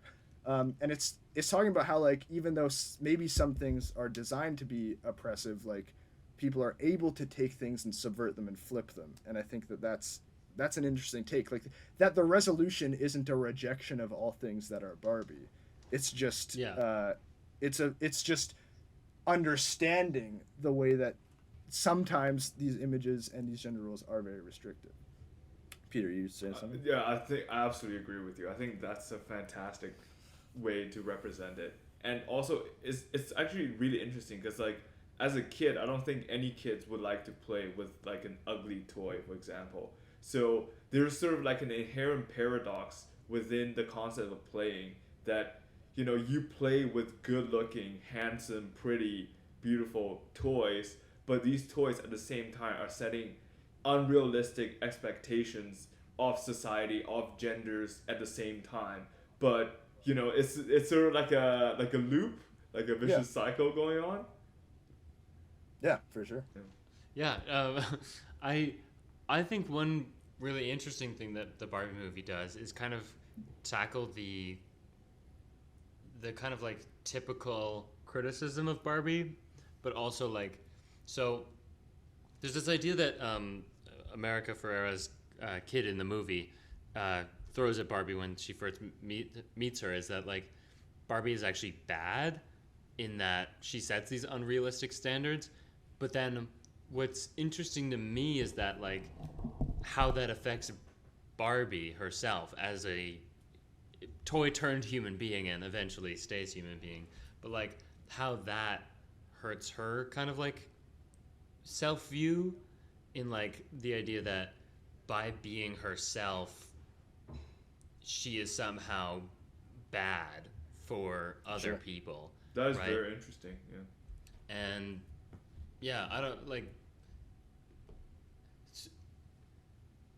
they never say that, like, I don't think anyone is ever critical of Barbie and, like her personal characteristics, but I think that is, like, that reaction, well, that and some of the other reactions she gets while in the real world are kind of what start that snowball of, like, losing that confidence she had at the beginning, right? So it's the moment where she's like, I feel conscious of myself, when she realizes, like self-consciousness, and then that's kind of like the final blow, I think, is that criticism. Well, also, sorry, just before we move on, I really like how that scene is set up as well. Like when at the very beginning there was a narrator sort of introducing. It's like, oh, you know, like, we also made more Barbies, Barbie firefighter, Barbie president, etc. And they said, oh, then this, like, solved the issue with, like, gender equality, etc. And then, of course, like, when that line played in the theater, everyone laughed. And like, of course, they tagged on, like, at least in Barbie Land. So, like, in Barbie Land, there's sort of, like, this inherent propaganda that, like, Barbie has just basically solved sexism in the real world. And, like, there's, like, this sort of, like, even the Barbies themselves, they said, oh, the girls must, like, every girl you meet will probably give you a big hug, says they're your biggest fan, etc. So like it's almost like a moment where like her entire belief is shattered, and you can just like, again, Aiden, I think like this is one of the moments where Margot Robbie's performance just carried the entire scene. Yeah. Like you can just see like her slowly realizing that like everything that she believed in is just wrong. It's just like false. Like does not happen in the real world. And like you just see her slowly breaking down from like slowly like tears fall like just one or two tears to like just full on crying. That was just that was a brilliant sequence. Yeah, and I like it's like kind of touching on like the reality humans live in is one in which like we are not just the products of like ourselves, but also like what people cast onto us. And I think that's really interesting, like that the moment she comes into the real world and she's receiving judgment, that's when she becomes a person. Like that's what they're that's almost like what they're defining as humanity, is that like existing in this social net where people are casting their own judgments and their own visions and like different roles that they've seen on you, like the roles that are casted onto you and the images that are in the images and symbols that are casted onto you. And so I think that's a good detail as well, that like self-consciousness comes from entering this social web. And I like that. I like that detail. Yeah. I only thing else that I want to talk about is kind of like the back half of the Ken journey and how the Ken antagonist is resolved. So in Aiden's words, did the fellas get off too easy? I'm not even like, in a way, yes is I don't know. So the movie posits that I'm kind of confused even what the relationship between Barbie and Ken is at the beginning, because he does say we're boyfriend girlfriend and she says that is true, I think. She kind of just doesn't say anything. Or she doesn't never even like explicitly said yes or Yeah. So no, like I think. I don't so the status quo at the beginning I'm not sure about, but the I think energy, the idea is that that's how they're marketed and that's what the products are supposed to be. Yeah. And so like that's what's imposed on them, but it's not necessarily their reality. Yeah, so the energy of the relationship truly is the rebuffed friend who has feelings for his female friend, but it's not reciprocated.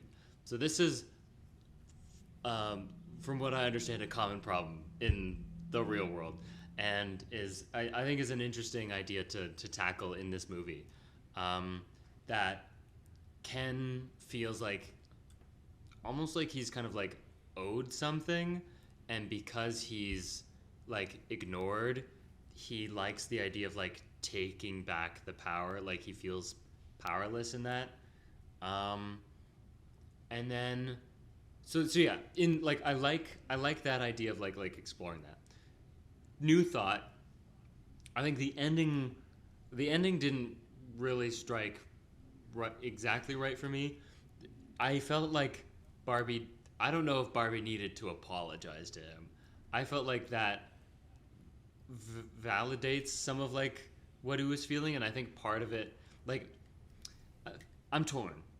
I think it validates some of like the bad things he did, and like that she was wrong, and I don't know that she was wrong. So I'm on Team Barbie in that part. But also I think the idea of acknowledging his feelings as valid, although his actions as being under like you know, your feelings can be valid, but your actions not necessarily. Your actions can be criticized, whereas your feelings, maybe it's okay to be like, yeah, that sucks for you, but you didn't have to be the jackass you were. So it kind of worked and kind of didn't work for me, I guess. Yeah, so I'll say like it also kind of worked and kind of didn't work for me.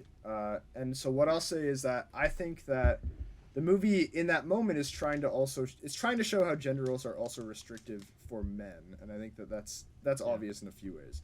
But I think that something the movie does, and it remarks upon this, like there's lines where they say that, is that like the relationship of Ken's to Barbie's is not exactly, but in some ways similar to the reverse gender roles that exist in the real world. So like Ken's get their sense of value from validation from the Barbies. And so I think what Barbie is apologizing for in the end is that she was kind of like I guess feeding into it a little bit, but that's where it gets gray, where it's like, was she, like, I don't know if she was doing anything to feed into that, you know what I mean? Like, I don't know, like, I guess she's just apologized. She, after going through her journey in that film, understands what it feels like to feel like that lack of worth, and so I think like that's where she's empathizing with him in that moment. However, like, yeah, I just don't know if that. I think it's important that this movie. It's nice that this movie is very empathetic. Just like I would say to everyone that's in it, it's just a very empathetic sort of movie that's trying to basically say, it's trying to like let people just be people and be valuable on their own, and not be the product of what is cast onto them. And I think that that's the point of the, what if I'm just Barbie and you're just Ken, and we're just our own people that have our own intrinsic value. We don't have to be what people have set out for us to be. We don't have to be this couple. We're just two people, and you need to find value within yourself. But yeah, I don't know. Ken does really shitty things, like, and I think that you know, he doesn't necessarily need an apology there. Yeah, I just say, like, I think it's nice that they did give Ken this sort of like this conclusion, at least, because like at the very beginning, it's like it's very clear that Ken is sort of like craves and desires that validation. Like he like you said, like it's sort of like his entire purpose is like, and his entire purpose is literally to like get validation from Barbie. It's like literally the narrator says, if Barbie looks at Ken or Barbie smells like Ken, then Ken is having a good day, unlike Barbie, who's having a good day every day. But then like at the end, sort of like sort of like this validation of self-worth, and also like you can be your own person. It doesn't have to be Barbie and Ken. It can be Barbie and Ken separately. I think it's a nice way to wrap it up, at least, like, you know, in a way, in a movie that's majority it's mainly about Barbie. And like I think like it's nice that so at least Ryan Gosling's Ken just like gets a conclusion of his story as well, and he gets to sort of live, instead of in Barbie's shadow, to be like his own person. Yeah, I like I think Aiden said this first, in that like Barbie Land is like the reverse of patriarchy. I don't know, when people say matriarchy, I'm not sure that's what they're picturing, is like an exact opposite of patriarchy. Because I think part of the like the idea of what, when we conceptualize patriarchy and matriarchy, Barbie Land is more like a female version of patriarchy than it is of matriarchy. Sure. From my understanding of those concepts, which I will admit is loose at best.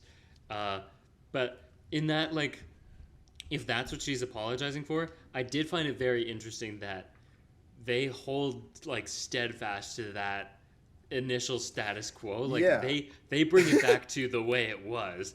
And I thought that was a really odd choice, to be like, and then the women were back in power and the Kens were just Kens again. Thank goodness.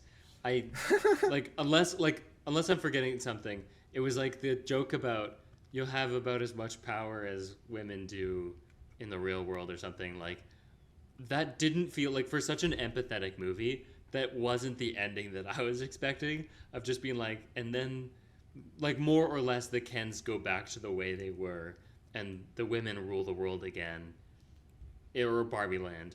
Like, I imagine that like it's kind of like a fun, lighthearted like way to end a movie, and probably more interesting for women to talk about than it is for us, right? Like we'll have different reactions to it, but you know, I think it's a little contradictory, I guess. Well, yeah, but I will also say that like I would like it way less if the ending was that like now we have equal Kens in government. Like that would feel like a dumb ending to me, where it's just like, yeah, I think because realistically, like the Barbie movie is in the context of like the real world we live in is patriarchal, one of those words, and so I think that like a movie where it's just like, oh, we all need to come together, like that's not a good ending. Like that it just, I think it just can't be that, and I think the ending more or less has to be what it is in order to not just like completely lose me, and I think like lose a lot of the people that are watching it. Like I would just be like, this is silly in the end. But I do want to say, when I say people are getting off too easy, I think that there's some validation for Ken getting off easy, and I'm actually talking about like the CEOs who like clearly awful, like the people working in the building clearly awful, and in the end are just like, we just want to have a tickle fight. It's like, no, these are deeply evil. Oh, those guys okay. Profiting, like, dude. no, They but literally, I'm being serious. Like these are like evil people, and when we're talking about like the restrictive nature of the toys that were put in place, the restrictive nature of play, and the restrictiveness of gender roles, like these guys are the profiteers and purveyors of that. They should be massacred, not massacred, but they should not. Their ending should not be that they're actually just sweet old boys that want to tickle each other. Like, no, they're evil. Yeah. No, and I think like originally I thought, based on the trailers, I thought it's about like the Martell Corporation trying to capture Barbie and then somehow like profit out of it, but like obviously the movie took it in a very different direction. I think the movie went very light on the corporate commentary. Like maybe it's because the movie is like sponsored and made by Martell at the same time. But the CEO and the boardroom stuff is mainly used as comedic relief instead of like actual insightful comments on the structure of corporate America. And like especially like at the end, I mean, this is sort of like I guess a small commentary delivered in a joke manner. When Gloria suggested, hey, I want to design a normal Barbie, and then the CEO is about to shut it down, and then like someone literally took out an iPad and started running calculations like, yeah, boss, this will actually be profitable. I was like, oh great, this is a fantastic idea. Like that's as far as the commentary goes, I feel like. Which is, and that's a good moment, but yeah.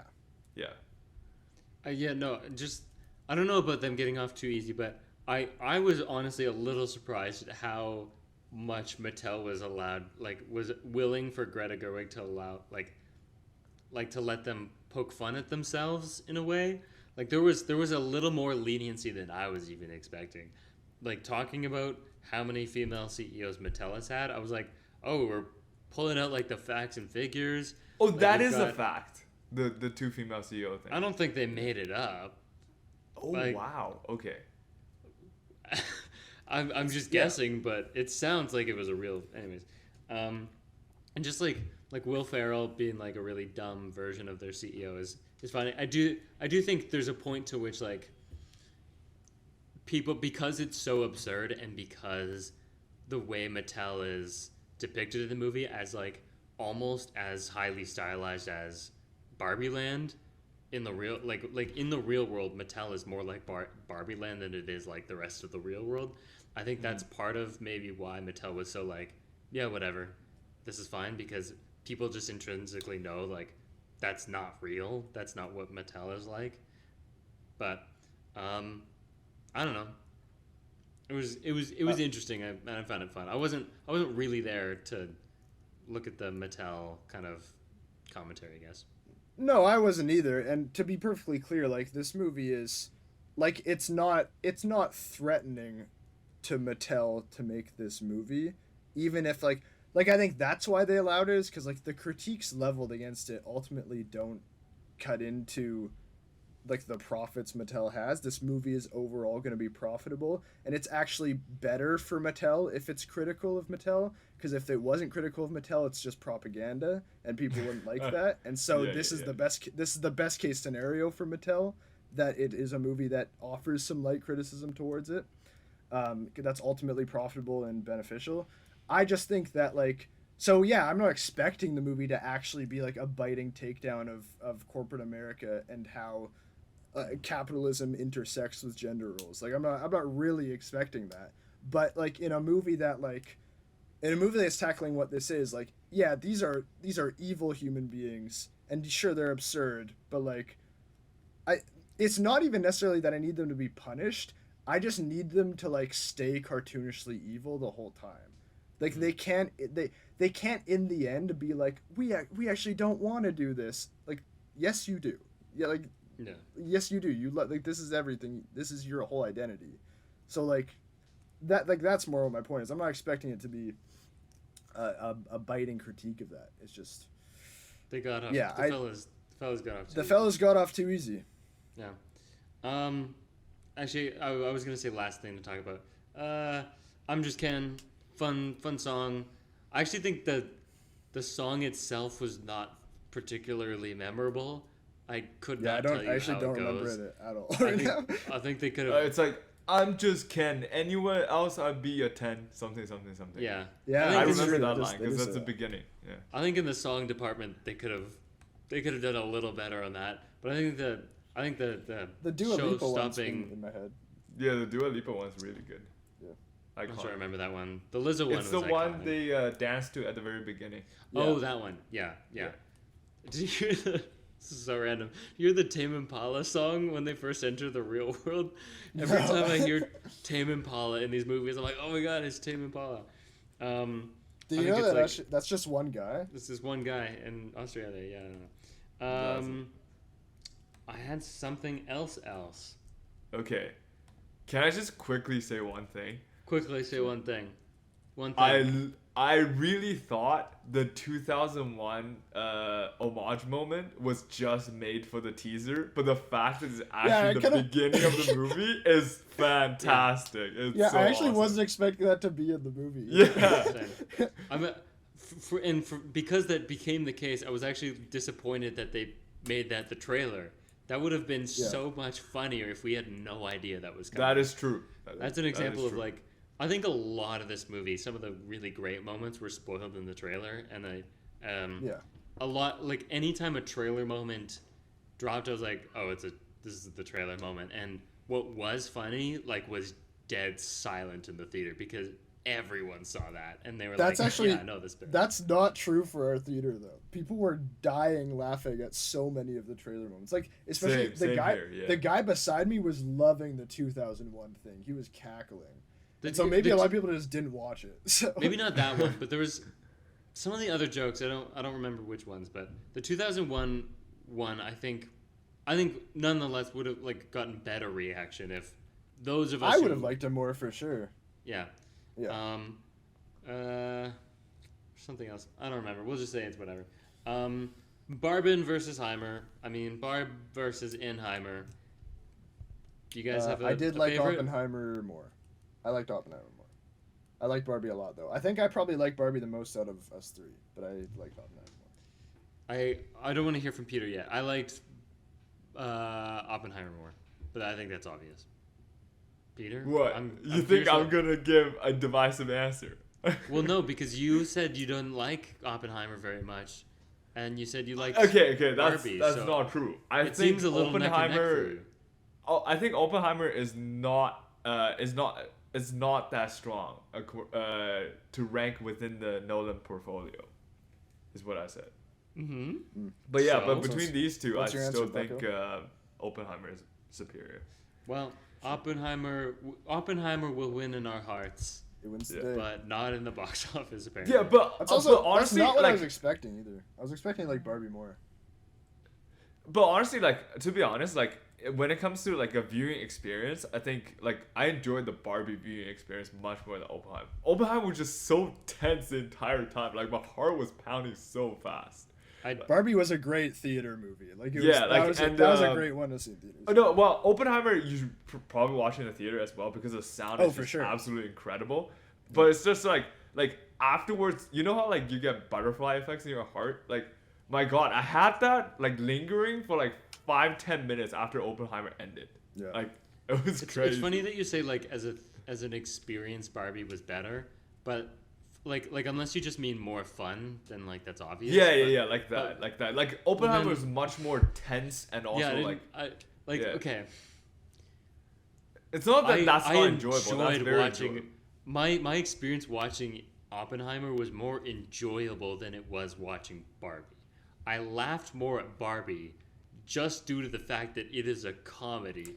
I think like leaving the theater, I was like more pumped after having seen Oppenheimer than I was. Yeah, Barbie. absolutely. Like, and to say like I had more fun in one than the other, I would almost say I had more fun in Oppenheimer in the way that you're supposed to, compared to the amount of fun I had from Barbie, which I did also. Like, you know, it's hard because like one is obviously a comedy and one is a tragedy or like at least a drama. Okay. Let me rephrase that. Like, I think Barbie had more standout performances compared to Oppenheimer. Ooh, I don't know if I agree. Is that a hot take? I don't know if I would rank one above the other in terms of performances. Actually, I think they both have very solid casts. I thought like I don't know, like Ryan Gosling and Margot Robbie was just like clearly amazing. Like Oppenheimer was just like across the board good. I don't know. The issue we're gonna hit here is Oppenheimer's going for realism, and everyone is doing realism real well. That is true. Yes. Whereas Barbie is highly stylized performances, of which there are some very strong contenders. Yeah. And this is a problem that the Oscars has been dealing with for years. Is like it's easier to notice when people are doing big things than when people are doing the smaller nuanced things, despite the latter being harder, right? And so that's why I don't really want to even like compare, because they're just doing so different things. And I think someone could honestly convince me that like the performances are better in Oppenheimer, but better is like to even make these comparisons I think is futile and like not a real thing that we need to be doing at all. Yeah. I'm just trying to give Team Barbie like some points. That's it. I will say though that I think that if you judge them both by how well do the performances achieve what they're going for and how successful are they in the style of acting they are, I think that they're both very successful, and I don't know which absolutely. one. On those terms, I don't know which one I would judge above the other. In those terms, I'd choose Oppenheimer. I think the performances in Oppenheimer... Alex has a clear favorite. I'll say that the performances in Oppenheimer are all committed to that realism, and they all do that extremely well. And I can't say that every performance in Barbie is stellar. If we're going like everybody and not just like standout cast, like I think that the Oppenheimer is 100% there, and I can't say that for Barbie. Okay. I just want to say though, Kingsley Benadir has been in so many projects recently. Like, why am I seeing him in so many projects all of a sudden? He's a Skrull. I've never heard about... I mean, that is true. I never heard about this guy until, like, Secret Invasion. And then, now he's in Barbie, about to start in the Bob Marley film. And then Barbie, he has Bob other Marley. Yeah, and then he has, like, other projects coming out as well. Crazy. Those things sounded too similarly for me to not say something. Barbie. Okay, but I think that's it for you guys. No more Barbie. Guys, we have to get to our classic segment ×2. We actually kind of forgot. Oh, yes. Yeah. So this is, in case you haven't noticed, the podcast is called Predator versus Movies. We've done the movies, plural, and now it's time to get into the Predators, plural. And so we asked the question, would these movies be better if the Predator from the movie Predator was in it? Let's start with Oppenheimer. No. A resounding no. Definitely not. Next. As for Barbie... I say yes. Potentially. Like I think because it's a merchandise product that could exist. No, you go, Peter. You go. I think traveling between Barbie Land to like real world, it will be kind of crazy if like Predator just pops out in the background there. They pass through Predator world. Or Predator is a toy. Mattel captured the Predator in one of these boxes. That's what I'm looking up. I'm looking up if Mattel owns any Predator. Action Well, figures. even if I Mattel can't didn't prove own it, even if it's just a toy in general, like I wonder, like you could just have like he's coming through the gap from Predator World too. Dude, that's a post-credit scene. That's a post-credit sure. scene. I didn't stay for post credits. I don't know if there was one for Barbie. I didn't either. I was gonna say, Predator would be great for the Kens with their love of male. Yeah. stuff. Oh, they'd love the movie Predator. That's true. They would eat up Predator. Yeah. But yeah, I think we gotta wrap it up there. No Rex this week, no trailers, no news. We had a long and full Barbenheimer discussion for you. Next week, I have no idea what we're doing. We have not decided. If you like us, check us out on Instagram and Twitter at PredatorVMovies. If you like my thoughts on movies, check me out on Letterboxd at _AlexGordon_. I leave reviews sometimes. You can also check me out on Letterboxd. I'm 810sunny. It's 810SONNY. My name is Wombo. I also leave reviews sometimes, though they are often short or non-existent. We're literally falling apart at the seams right now. Peter, do you have anything to plug? And I have nothing to plug, which means crazy. you have to leave a review, give us a rating, 5 Wherever stars, the hell you listen to Spotify, us. Apple Podcasts, YouTube, wherever you listen to us. I can't help but do notice that right now. Aiden, you're doing the whatever the hell. I've noticed you've been doing that. You've like incorporated that into your lexicon now, like from the sketch. We can do whatever the hell we want. We can say whatever the hell we want from the spooky. I think you should leave sketch. Do I do that? Oh, okay. Yes, the way you say maybe it's been hell. accepted into my head. Yeah, I don't know, like I'm surprised you weren't doing that intentionally. No, but yeah, you go. Maybe I just unconsciously influenced by that show. Because you literally just said you can say whatever the hell you want. It's not the first time either. I've heard you say that recently. Yeah. But yes, leave a review. Until next time, I'm Alex. I'm Peter. I'm Aiden. And this was Predator vs. Movies, Barbenheimer edition. See you next week. Woo! Pew, pew, pew, pew, pew.